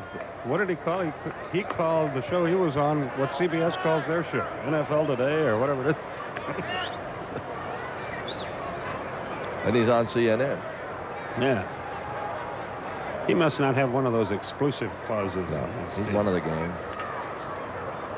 Like we do.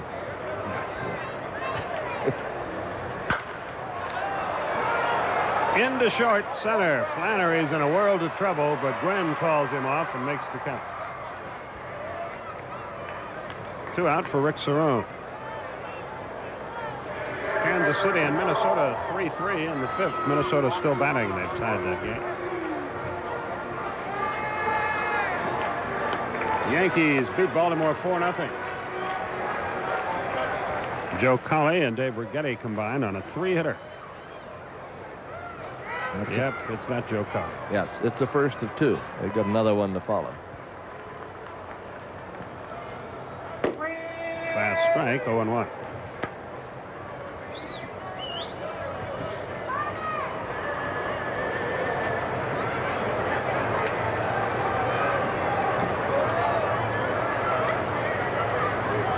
The 0-1 pitch, here it is.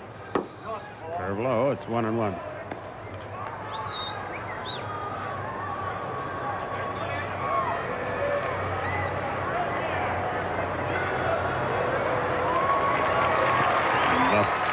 Singing Vendor's got him going. This Bud's for you. He's got that down cold. Maybe he and my dad will combine on the next Budman commercial.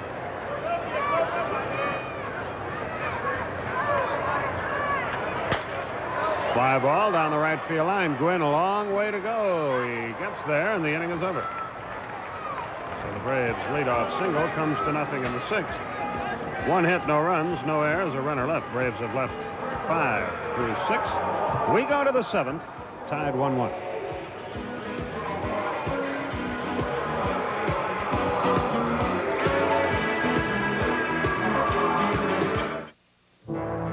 At Delta, we could talk about our airplanes, some of the best maintained, most modern birds in the sky, or our schedules, over 1,500 flights a day worldwide, or our flight centers, the airports of the future.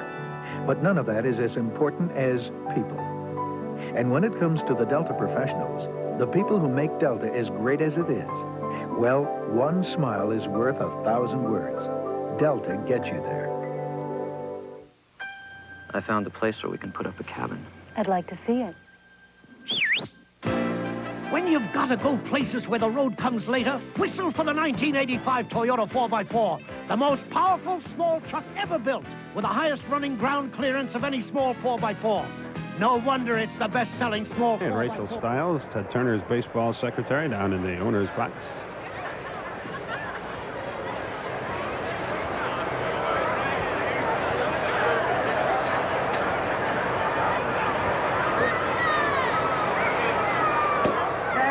Braves' honorary bat boy today is Bill Merriam's boy, Josh. Bill's our TBS production manager.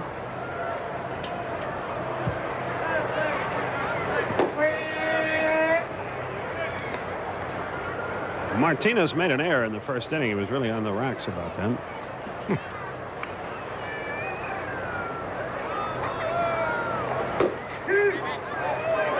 And since it hasn't rained in a couple of weeks, he was a dry Martinez on the right. Thought we might get through 9 one time. No, never happened. Never happened.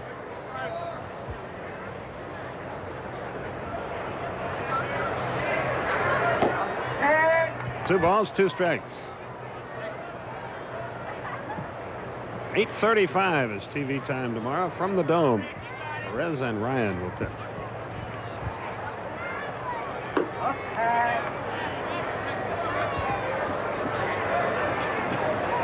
It'd be good to see Dick Wagner again, see what changes he has wrought in the Houston scheme of things to this point.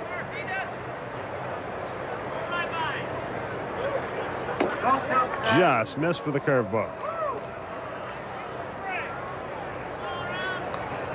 So Martinez is a first walk, surrendered by Mailer. And here's McReynolds, who hit a change right out of here his last time. Miguel Delaunay will come in to run for the Padres, and if things stay as they've been, he'll get picked off first base now.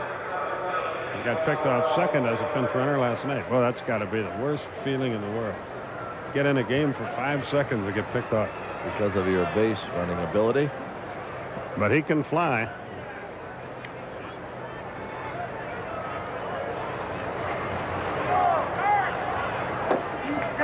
Inside, 1 ball, no strikes.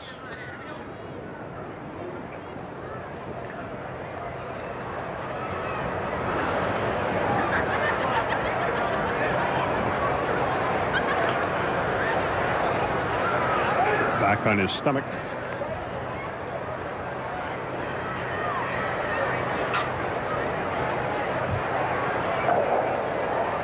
Things have sort of slowed down here at the ballpark, folks.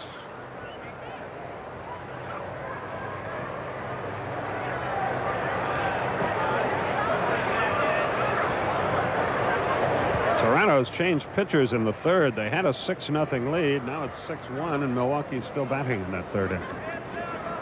Boy, if they blow that one, panic is liable to set in. Again, the throw to first.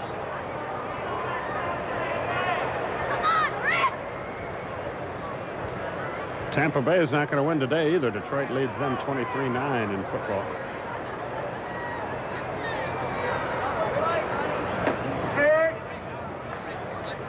As predicted, Ottawa leads Montreal 20-7 at the half in Canadian Football League play. Who cares?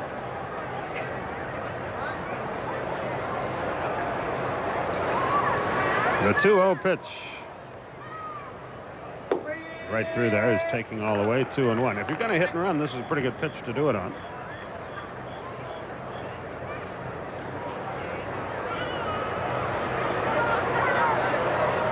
Nothing in yet on the Hamilton-Calgary game.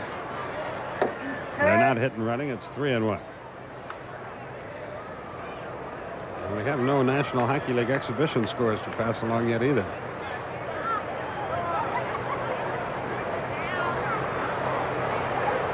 Three balls and a strike. Speaking of hockey, who is it? Dennis Potvin on the sports page tonight? At 10:05 here on CBS. For the first time this afternoon, our cameras are going to swing to the bullpen. They got McCullers, I believe, starting to throw.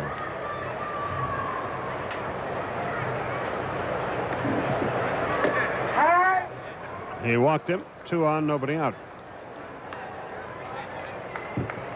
2 successive walks for Mailer. And our camera, as Ernie predicted, does in fact swing to the bullpen where Lance McCullers is warming up.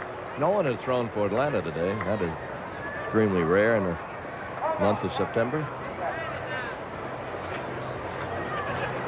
Now a left-hander joins McCullers.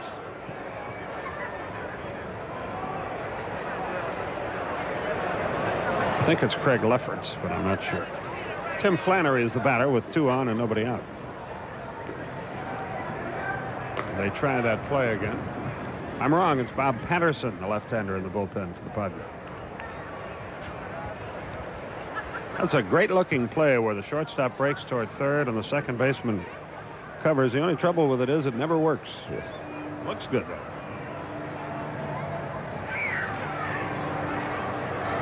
They try it again, and it still doesn't work. Looks good, though. Yeah, it does. It looks people running in all directions. Not just the Braves. It's very seldom has it worked with anybody. We saw it work once in spring training. But it is an effort to just hold him a second there and possibly have him break 2 steps because the shortstop's breaking for third. Then he's dead. The bunt's foul. Zavella was covering third. Montreal has scored 3 in the 7th, and they're still batting, and they lead the Cardinals 7-5.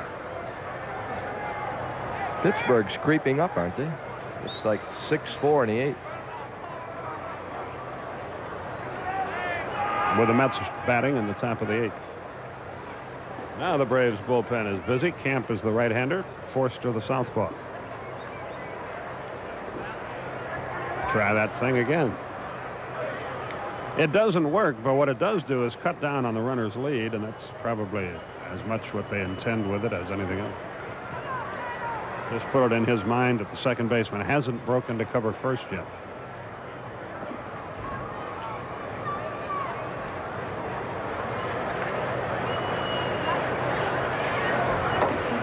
Started to bunt, took it low and inside. Count evens, 1-1. Delaunay at second.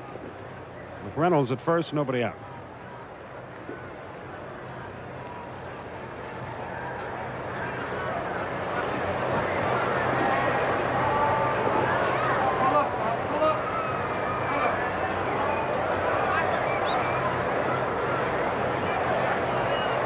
The hits are even at 5. He bunts a foul back, a ball and 2 strikes.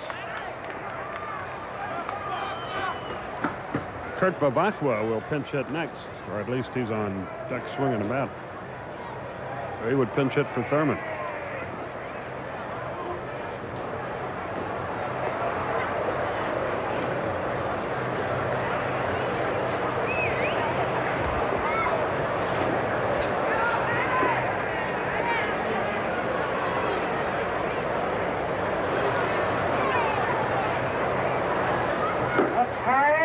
Had him off stride, but missed upstairs with the change. It's 2-2.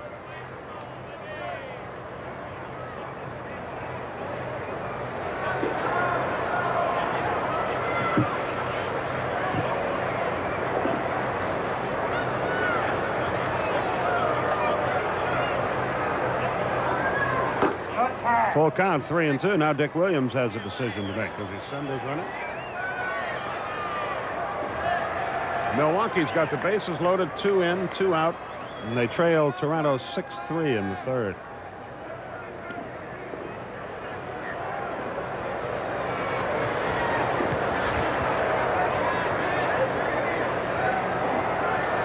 They're running. Line, great play by Hubbard. He's out there. He's out there. Holy smoke, what a play. That's as exciting and great a play as you'll see. You just won't see one like this anymore. Hubbard diving for the ball, knocked it to Zavella to get the force, and then Zoo throw to first. And the throw to first was in time. Look at this. Play it again, Sam. That is some play. And we will. Ball is sharply hit. Hubbard diving for it, just trying to keep it in the infield, and hits it off the heel of his glove over to Zavella to Horner.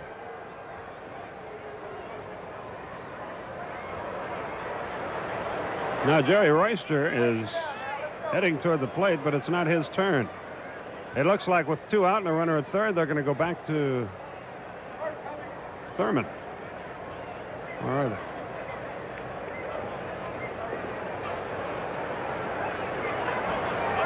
That's him. Yeah. Yep. So all the bullpen activity comes to nothing.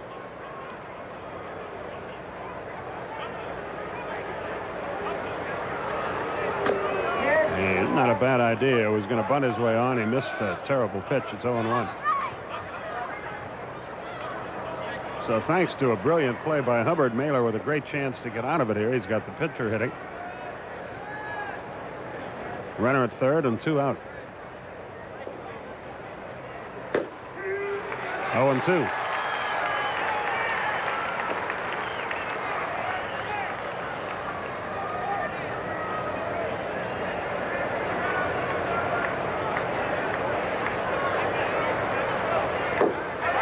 out of it. Foul tipped into a strikeout. Number 4 for Mailer.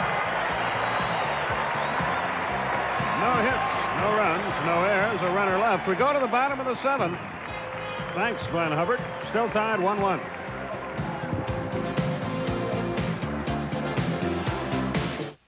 Roaches, public enemy number 1. They come out at night and scurry all over your kitchen carrying germs and diseases. Roaches leave filthy droppings behind them. They crawl over food or even creep into your shoes. Yuck! But how can you get rid of them? You've tried smelly spray insecticides, but roaches avoid the sprayed areas and keep coming back. Now there's the solution. Roach Kill, the amazing odorless powder with a double your money back guarantee. In tests at a leading university, the powder in Roach Kill proved 99% effective with only 1 application. Roach Kill was far superior to 6 other insecticides tested. Roach Kill is easy to use. Just squeeze the powder from the Roach Kill bottle behind appliances and other hiding places. Roaches can't smell Roach Kill, so they don't flee to other parts of your house. They walk through the roach kill powder, which clings to their legs, and carry it back to their hidden nests within the walls. There it kills not just the midnight crawlers, but the whole colony that breeds new roaches. Roach kill is so incredibly effective that using a bottle as directed, if it doesn't kill every last roach in your house, simply return it after a 2-week trial and we'll send you double your money back. Think of it, a product so amazing that it has a double your money back guarantee. It's not sold in stores, so pick up your phone and order now. Most orders shipped in 24 hours. To order by Visa, MasterCard, or COD, call toll-free 1-800-257-1234. To avoid COD charges, send check or money order for $9.95 plus $2 shipping and handling to Roachkill, Post Office Box 7500, Atlanta, Georgia 30357. Remember, that's 1-800-257-1234. Don Knotts salutes 25 years of Mayberry Mania on Andy Griffith's Silver Anniversary Special, Thursday at 8:05 p.m. Eastern. On Superstation, WTBS. We go to the bottom half of the 7th inning. You see that Jerry Davis takes the place of Carmelo Martinez in left field. For the Padres, the Braves will send the lower end of their batting order to the plate against Mark Thurmond, who struck out to end the inning and took a little extra time getting out there, but he's ready to go now. Kamensk will lead it off and bring you the rest of the way on Braves television. Here once again, Ernie Johnson. Thank you, Skip. Kamensk, followed by Runge and then Mailer. Brad is 0 for 2 with a line drive to right and the fly ball to center. Each team with 5 hits. The Padres guilty of 1 error.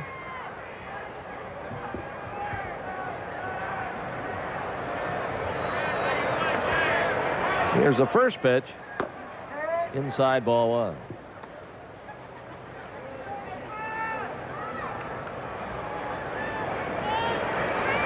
The 1-0. Outside, ball 2.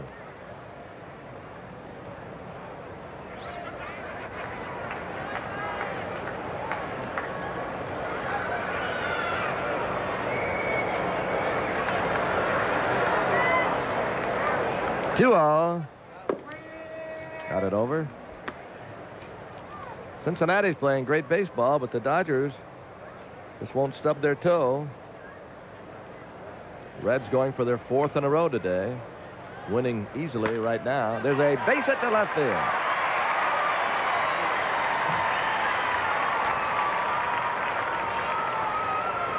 Common starts the 7th with a single to left. Now Paul Runge. Cincinnati's 5, Houston nothing in the 8th. Dodgers play later. Magic number going into today's games. St. Louis 4, the Dodgers magic number 4, and Toronto 4.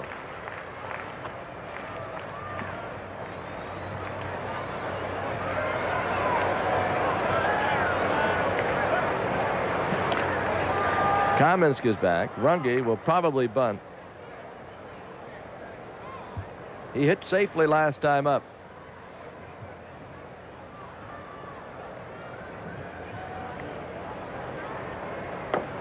Missed it.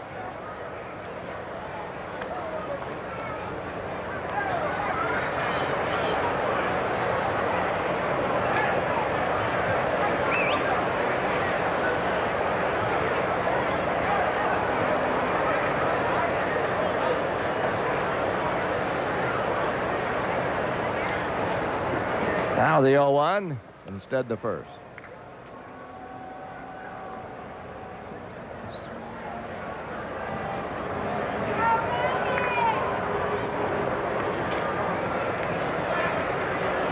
Tries it again.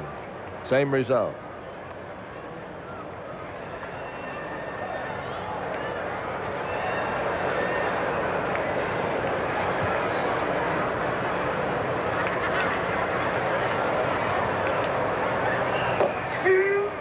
Curveball over. Runge didn't like it.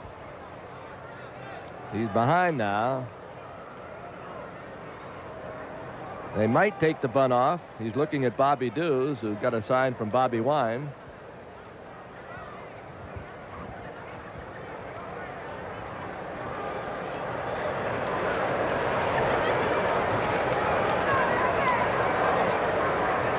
And they pitch out. Last year, Andy Hawkins had a great postseason play. He pitched well in the playoffs, he pitched well in the World Series. He went on to have a good year this year. He's won 17. Thurman, on the other hand, after having a good year last year, did not pitch well in the Championship Series or the World Series. It seems to have some effect on his performance this year as he's under 500. His ERA last year was in the 2s. And he was over 500.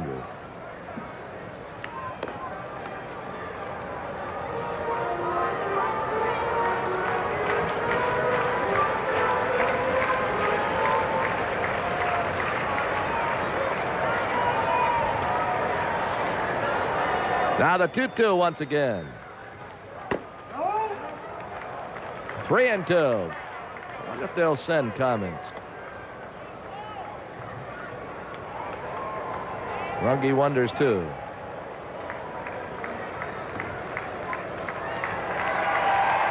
Three balls, 2 strikes. There's nobody out.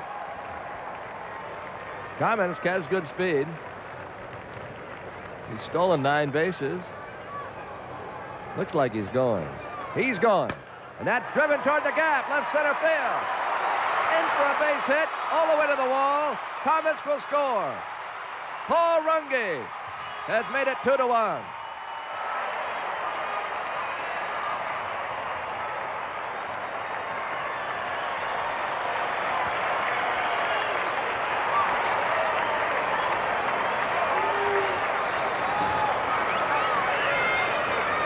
Runge's at second base.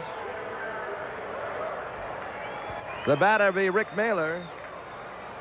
It's now 2-1. There you see it again. Is a fastball down a little bit. He hit a pretty good pitch, and he hit it hard.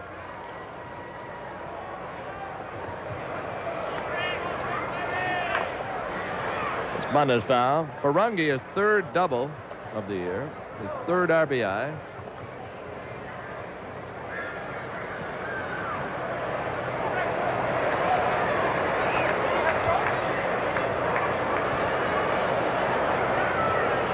The Braves beat the Padres last Sunday.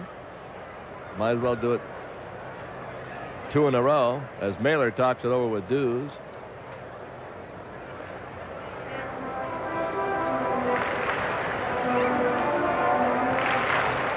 You would feel that he would bunt, and Garvey thinks so, and he's shallow at first. Nettles will charge from 3rd. The bunt is foul again. 0-2. Zavella's on deck.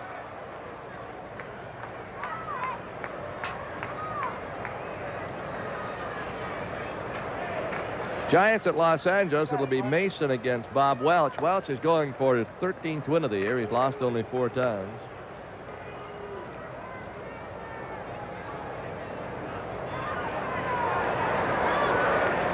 To simplify that magic number business, that's at 4. The bunt attempt is foul. That's a strikeout. Bunting with 2 strikes, fouling, a strikeout, holding at second, Runge. Magic number of 4. In other words, if the Cardinals win 4 more games, doesn't make any difference what New York does. Same story with the Dodgers and Toronto. If they can win all the rest of their games, they're going to come up short.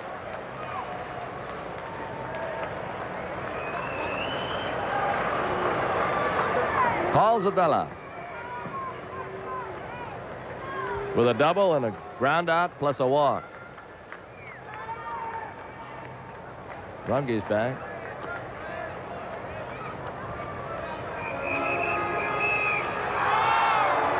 The on-deck hitter's Hubbard.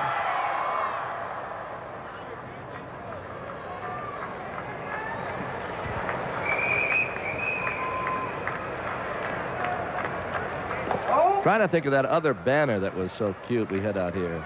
This one we have out here today rates right up there with one of the top banners of the year hanging on the left field foul pole. Wait till next year, next year, next year. That's a classic. We've got a couple of other ones that rate up there. The 1-0. One involving Ted Turner that was prominent out here and around the league. Ted, don't buy CBS, buy a pitcher. Ruggies at second. Teammate at Richmond a couple of years back. Zabella takes the strike.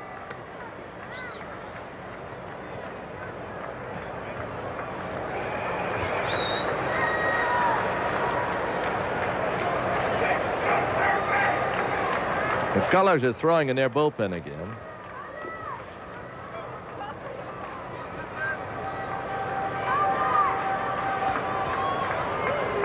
There you see the young fireballer who got in last night's game. Now a 2-1. Got a little scroogey, then missed with it. 3-1.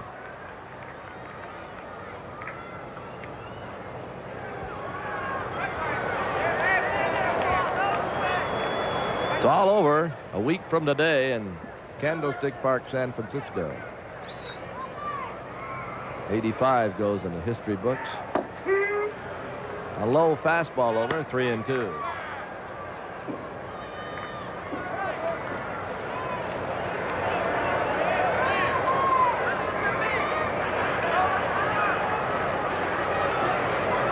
Actually, it's been over for quite a while when you get right down to it.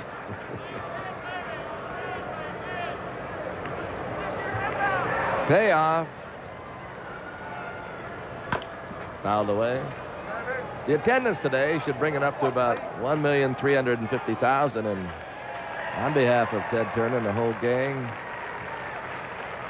we thank you for your attendance, your patience, your understanding. Could have been a lot worse reaction from the fans with the season the Braves have had. 3-2. Got him on a breaking ball. Zavella out of there. Now Glenn Hubbard.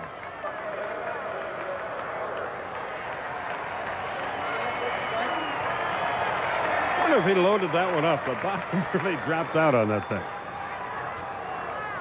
By the way, the Pirates have scored 2 in the 8th to tie the Mets 6-6, and they're still batting. Montreal still beating the Cardinals. They're in the 8th, 7-5. Hubbard hits it foul up by Bobby Dews. Here it's 2-1 Atlanta.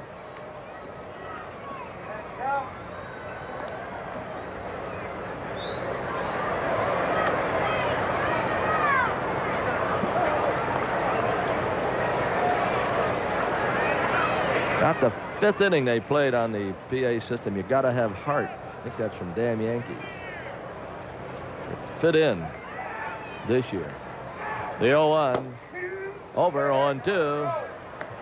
I think that show is being staged locally by the Atlanta Playhouse or somebody, because they had some actors and actresses doing it prior to the game.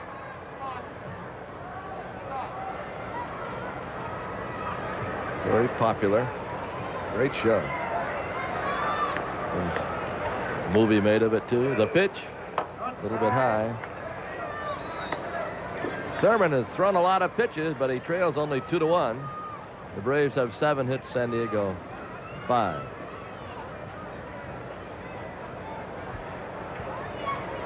Hubbard's looking for his 2nd hit of the game. He had a bunt single. Scroogey or whatever it is going down, and out of there on strikes is Hubbard. He struck out the side, but he gave up a run. We go to the 8th. 2-1 Braves.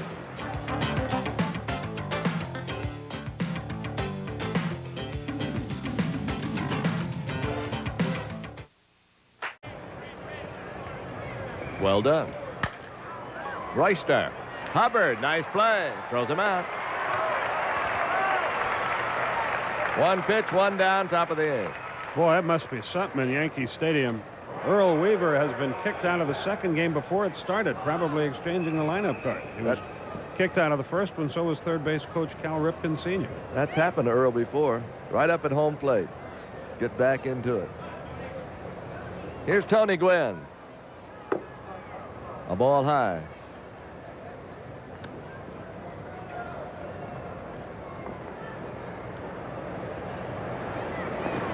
And the 1-0. Line hit right field.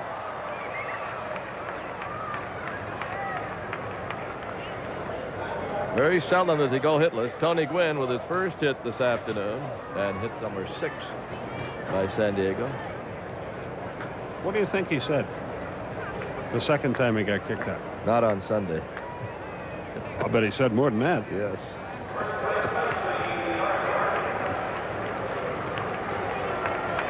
The production of Damn Yankees is opening up here in Atlanta on October 9th at the Georgia Pacific Center Theater. Where's Garvey's a batter. Where's that? I haven't heard of that one. It's here in Atlanta. Oh, really? Thank you. 1-0. In the production, the Atlanta Braves meet the Yankees in the World Series.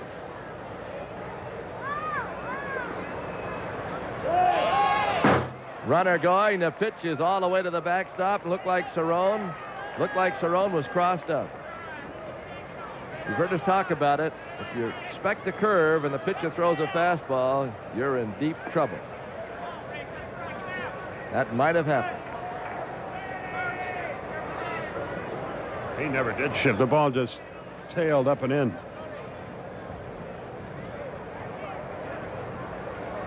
That'll be a stolen base. He was going on the pitch.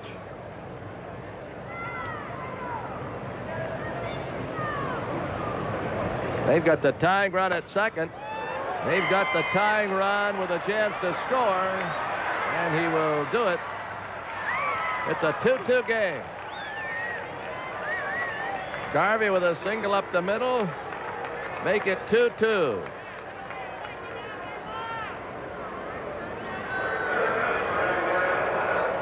Looked like a fastball, and he hit it right back where it came from. Murphy fielded it quickly, but Gwynn is one of the fastest on their team.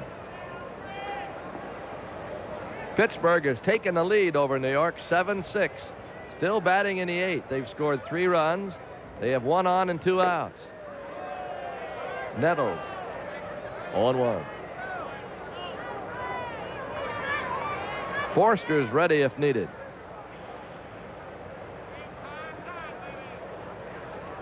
The 0-1 pitch in the dirt, gets away. That'll be a wild pitch, and Garvey's down at second.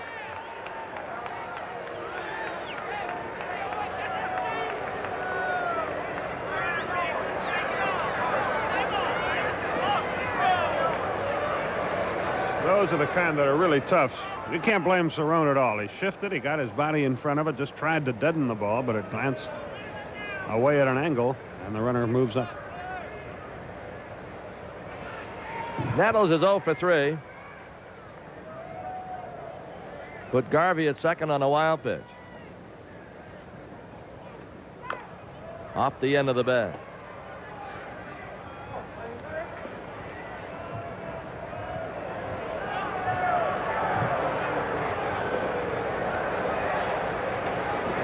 One ball, 2 strikes. Camp joins Forster in the Braves bullpen. Now the 1-2. Toward third. Runge with a long throw. Got him.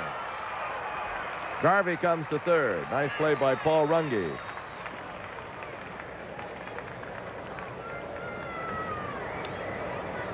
He's got a good arm, Paul does, and he shows it off there. Well, last time they were in this situation, they let Kennedy hit. They didn't put him on. There's the Braves bullpen. Leo Mazzoni's on his way out to see Mailer. It's a question of whether they pitch to Kennedy again. They struck him out last time, but that's a potential winning run at third base right now. Last time it was back in the 6th. Not quite as dangerous. Right-hander is due next. No, check that. Davis is due next.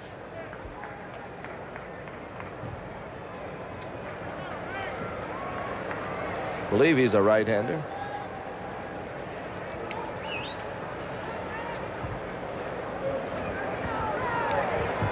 He is. They're going to walk Kennedy to get to Davis.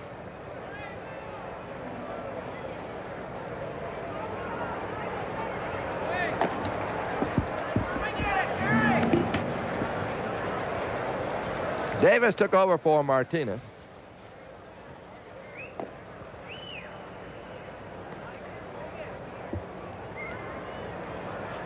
There'll be runners at first and third and 2 away.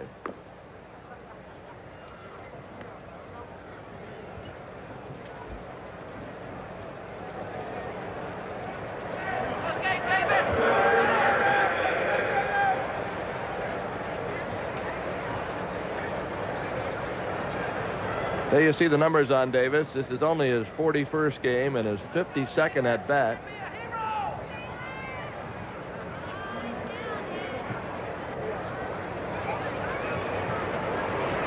Two away in the pitch. Strike.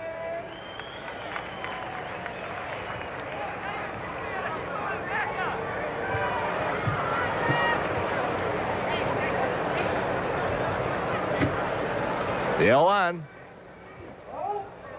Low.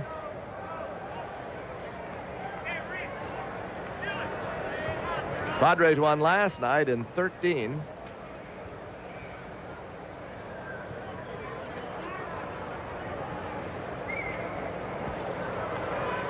Here's a 1-1. Slow curve. 1-2. Every once in a while, Mailer will drop down and throw sidearm, as he did there.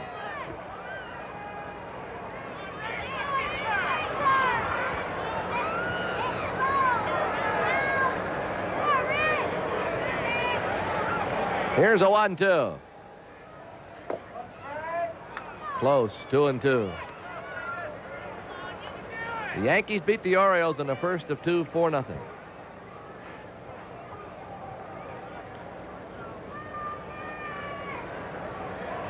Toronto's winning 8-3 in the 5th at Milwaukee. Curve! Got him. In the dirt. Cerrone throws him out. Good pitching by Mailer. However, they tie it. We go to the bottom of the 8th, 2-2.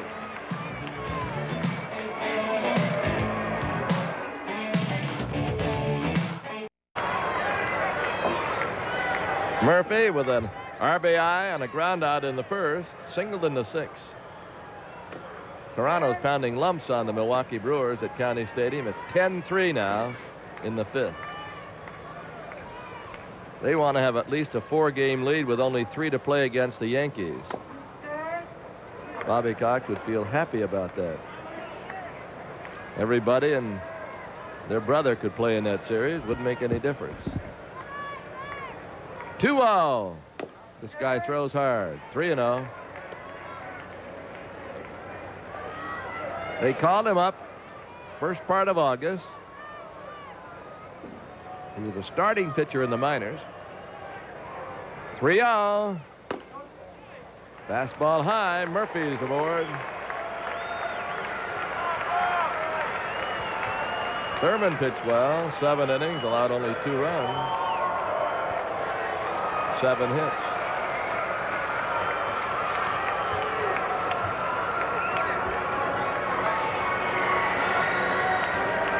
Bob Horner, the batter. It's a final. Montreal beat St. Louis 7-5.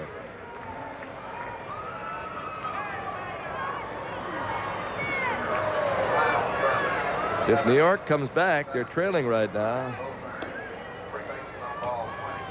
There would be only 3 back.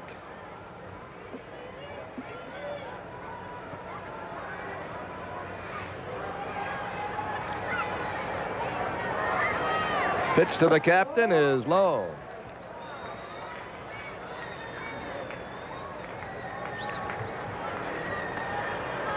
Thurman walked 3 and struck out 4.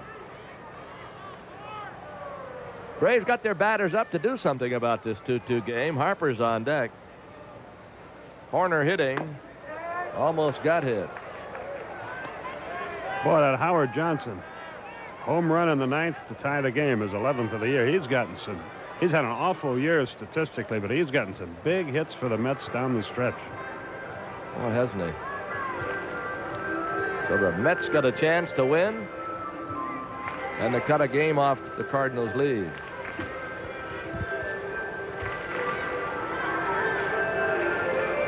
Cardinals and Mets have a 3-game series coming up in St. Louis. Galen Cisco went out to talk to McCullers.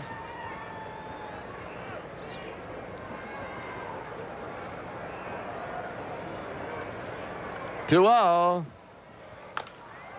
Hit high into the air in right center. McReynolds with the catch. Now the batter, Terry Harper.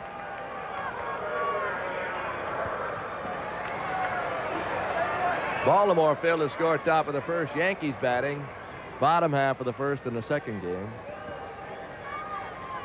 Don Mattingly hit a home run in that first game. It was his 200th hit of the year. And it's the first time that any Yankee had gone back-to-back with years in which they hit 200 or more hits since Joe DiMaggio did it way back in 1936 and 7. Ernie, I understand on the sports page tonight, Nick Charles and Kevin Christopher will give exact quotes of what Earl Weaver said to get thrown out of the second game. That's at 10:05 Eastern time. Might be rated R. 1 ball, no strikes.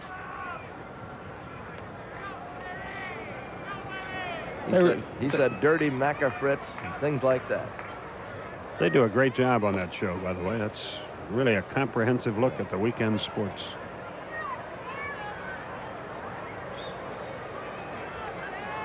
Earl probably turned his cap around when he was arguing.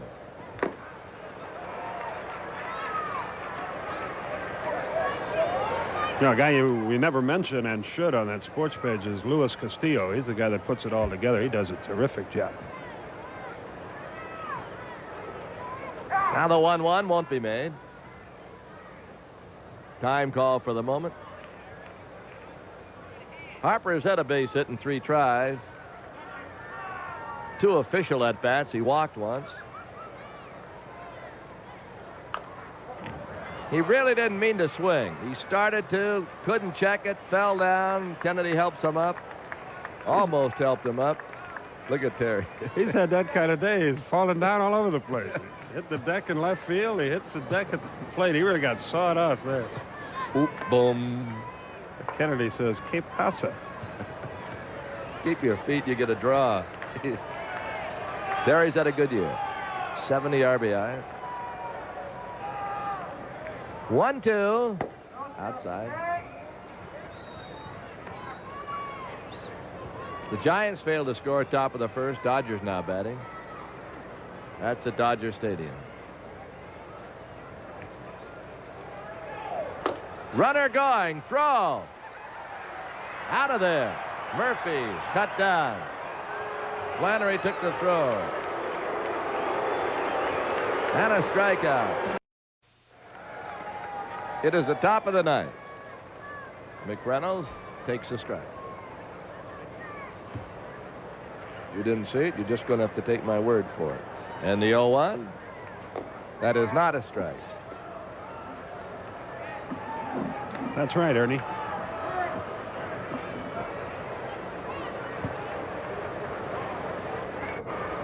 McReynolds homered in the 5th inning.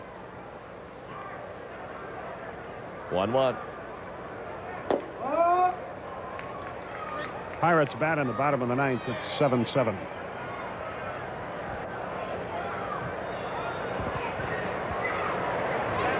Now the 2-1. 3-1.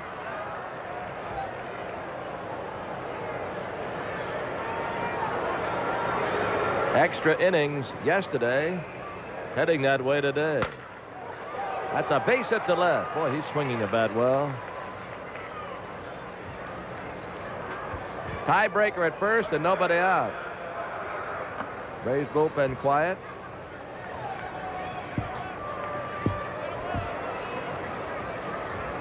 Tim Flannery's the batter. He's 1 for 3.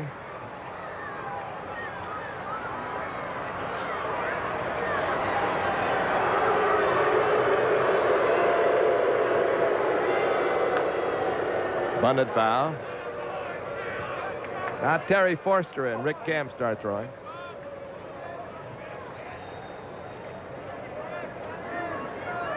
We haven't the attendances yet, but you said it was what? 7,588. Okay. Or thereabouts. No, I said it was 7,588. You were right on target last night. I know. Boring, isn't it? Yeah. Being big. right all the time. I mean, tell you. I was wrong once. Yeah. I thought I'd made a mistake, and it turned out I hadn't.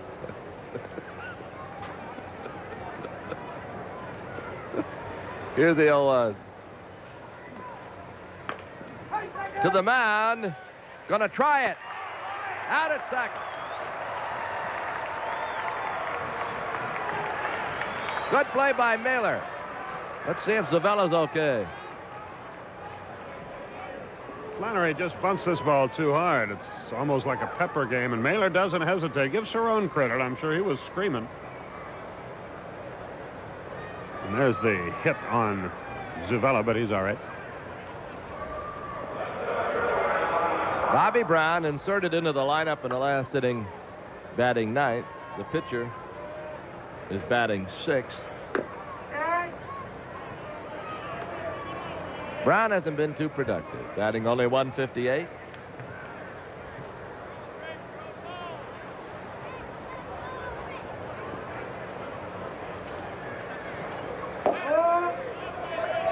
He's a switch hitter.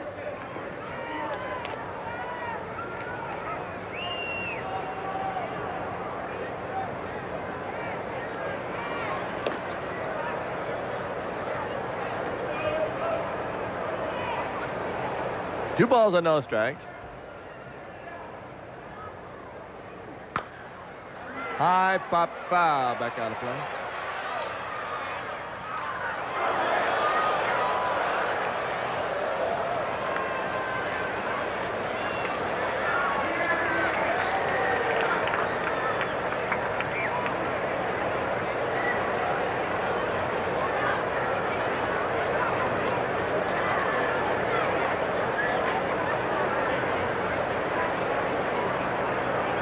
And the 2-1.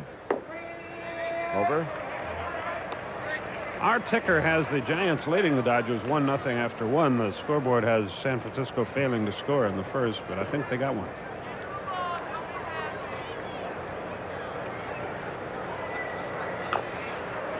Sidearm curve to a lefty. Got to make sure it's in a good spot. That's risky business, isn't it? They see it so well, and it's flat. 2-2.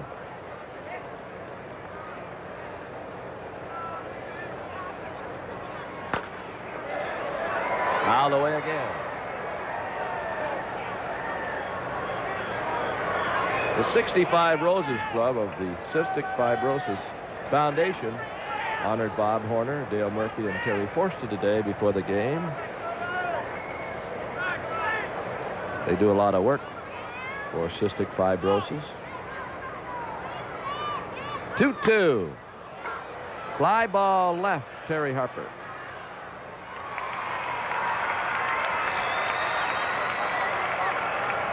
Now with 2 down, we go to the top of the order. Jerry Royster. Looking for his first hit of the day. He's 0 for 4. He's playing short today because Gary Templeton took a bad hop in the side of the face last night, had to leave the game.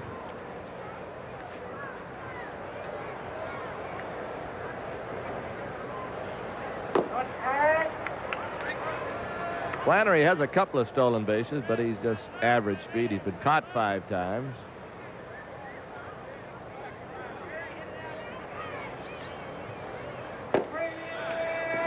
California's clubbing Cleveland now. It's 8-3 in the 8th.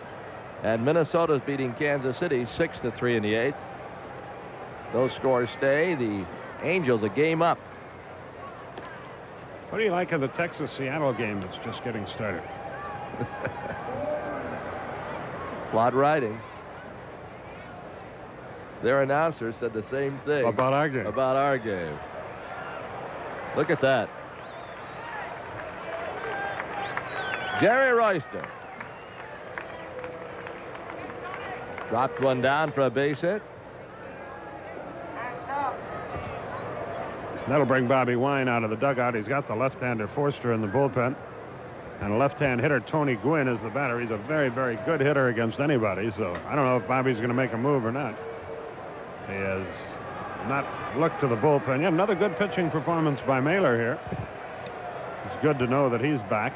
Yeah, he's going to give him the hook, I think. The fans want Mailer to stay in the game.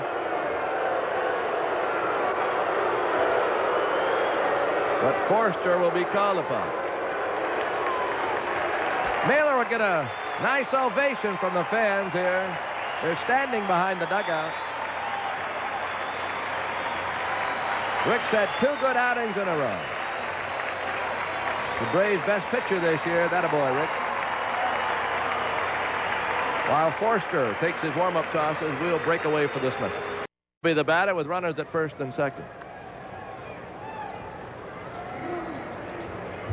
Bruce Benedict signed a 3-year contract today. Speculation is on it's worth over $500,000 a year.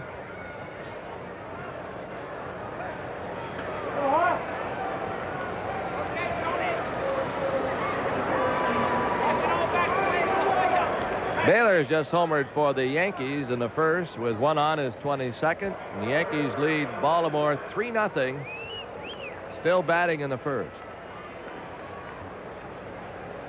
Tony Gwynn, who goes with the pitch. Pitch him outside, hits it to left. Pitch him inside, pulls it to right. Tough guy. Won't hit that one anywhere. Right under the chin, 1-0.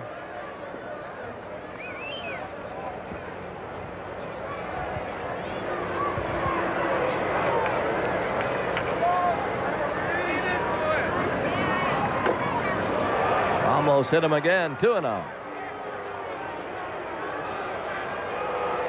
Popeye's on deck. That's Steve Garvey with those forearms.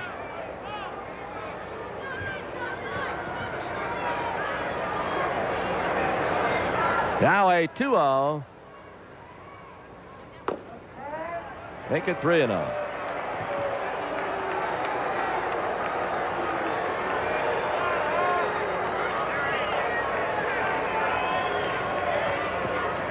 And the cripple. Ball 4. Well, let's see now if Bobby Wine takes Forster out and replaces him with Camp.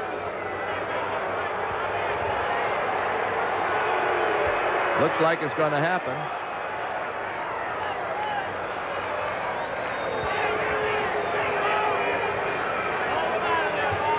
The bases are loaded. Flannery's at third. Albert Hall's a new left fielder. Harper's out. Camp's a new pitcher. Garvey's a batter with the bases loaded. 8,292 paid here this afternoon. Camp's first pitch. Almost hit him. 1-0.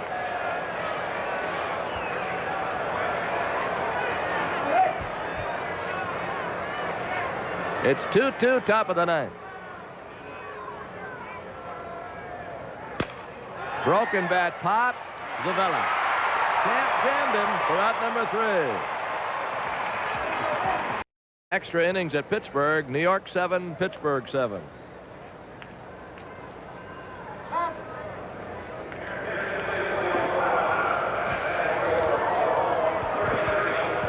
Thompson at 303. No homers, 6 RBI. The fans like him. He's been an exciting player. Thompson had 3 hits here last night. 2 of them doubles. Fouled away.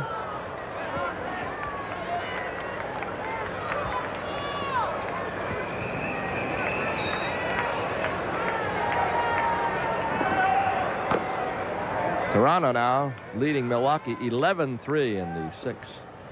Yankees leading Baltimore 3-0. They got 3 in the first. Baylor had a 2-run homer.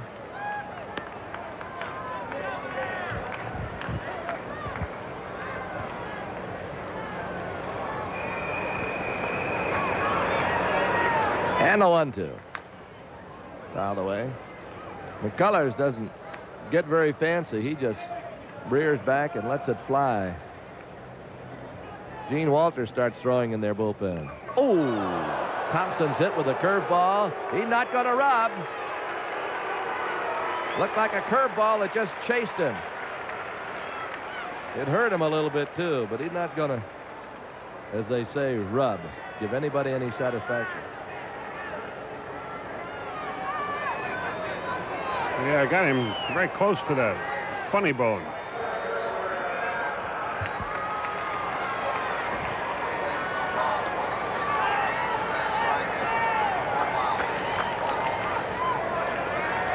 Thompson's at first.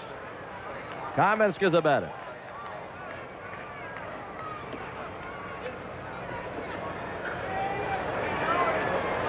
They are looking for the bunt. Nettles at third, Garvey first. McCullers with a pretty good move over there.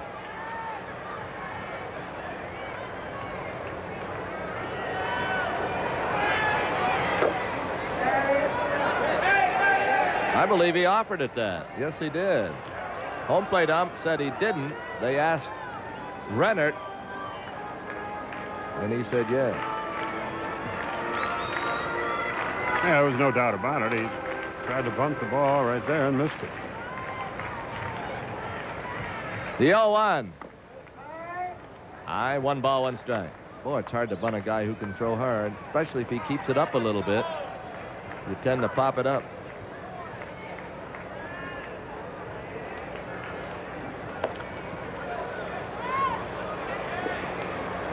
One ball, 1 strike.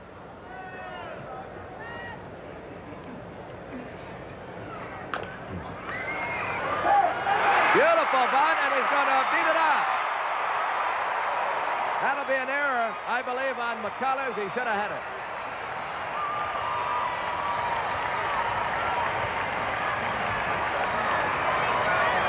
it. It is a sacrifice for Kamensk.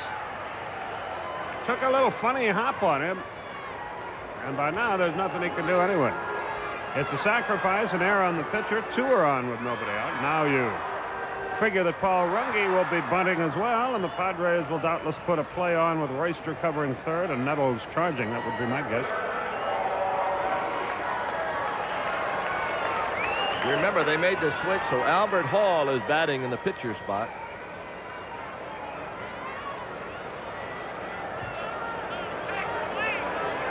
Runge's had a good day. Singled in the 5th and doubled in a run in the 7th.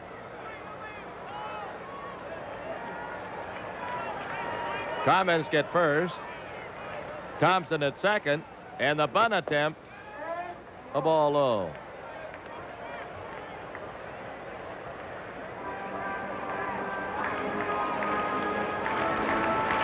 Just about every team has the same defensive plays.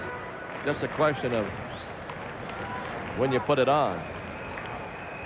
Nettles wants to make sure that McCullers knows just what's going to happen. Kennedy goes out too.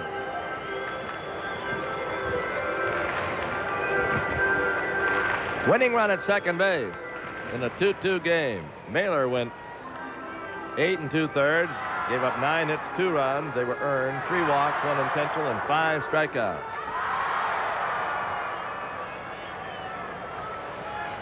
So the folks back in Texas got to be rejoicing, as Rick has 2 good outings.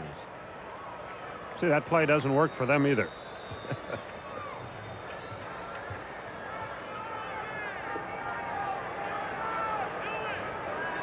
1-0. Bunted. Good bunt. And Paul Runge does the job. He gets the winning run to third. Kamensk is at second. Albert Hall is scheduled. Let's see if he bats. They've got a base open. They've got Claudell Washington. They've got Chambliss. Gerald Perry. Gerald Perry as pinch hitters. I think the guess here is that they'll walk him anyway, but they may not. We'll have to wait and see. Chambliss comes to the on-deck. Yeah, they'll put him on to set up the double play and a force at the plate. So that's why Hall continues to hit in this spot. Why waste a guy if you're going to walk him anyway?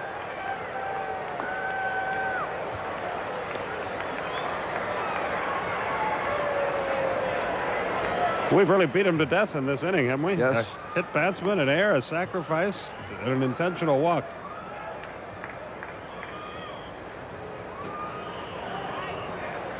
And the bases will be loaded for Chambliss, I believe. They might make a pitching change. I don't think Chambliss has been announced yet.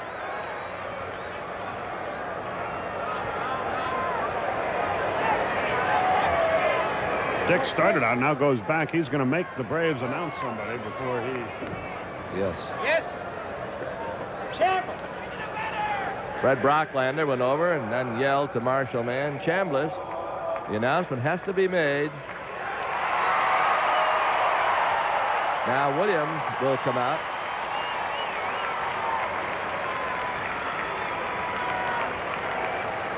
It looks like Gene Walter down there. And Ramirez will hit for Chambliss. And I imagine that's what Bobby Wine wanted out of this situation. While they make the pitching change, we'll break away for this message. And remember, the Cardinals have already lost 7-5.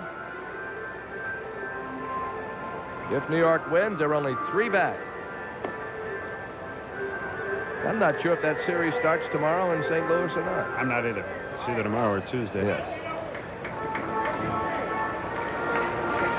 Kennedy telling Walter now, if you get a ball hit back to you, come on home with it. Dick Williams looks on. Ramirez came on last night, had a pinch hit single. The winning run is at third.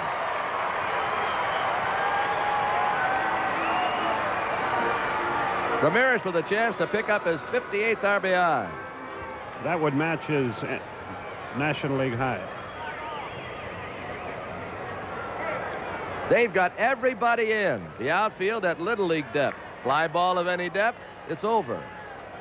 So everybody is close, and the pitch almost hit him 1-0. Tickles the fans when they see the outfielders playing this shallow. They've seen infields up, but not the outfielders. There you can see them. Now the 1-0.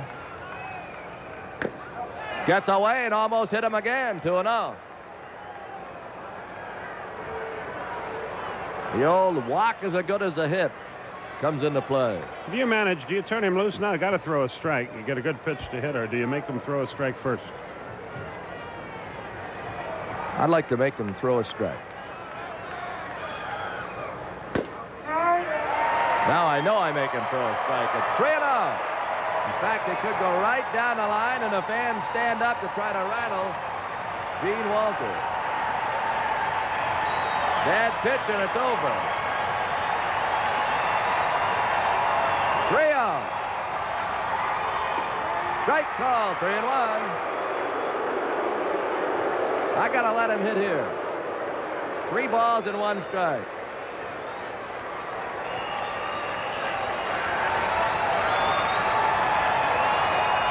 One out. Winning run third. 3-1. Hit foul.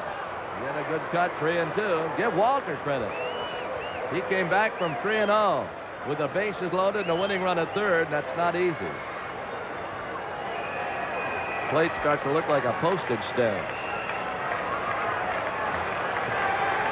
Now Ramirez has to guard the play. 3-2. Ball 4, the Braves win. Everybody will touch the next base. Ramirez gets a walk. The Braves win 3-2 on a walk for the bases loaded. Final score, and Skip has the total. Okay, Ernie, for Atlanta, 3 runs, 7 hits, no errors. The Braves left 9. For the Padres, 2 runs, 9 hits, 2 errors. They left 10. Rick Camp in relief, the winner. He's 3-6. Lance McCullers in relief, the loser.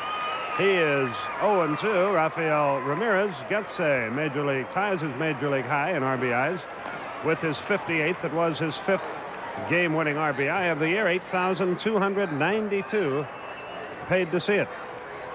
Coming up next, the Sports Report with all the scores from baseball and football with Paul Ryden. Thank you for joining us today on Braves Baseball. Our next telecast will be tomorrow night from Houston, airtime, 8:35, Nolan Ryan against Pascual Perez. Till then, for Skip Carey, Pete Van Weeren, John Sterling, and our entire staff from Atlanta, this is Ernie Johnson, and on this winning afternoon, so long, everybody.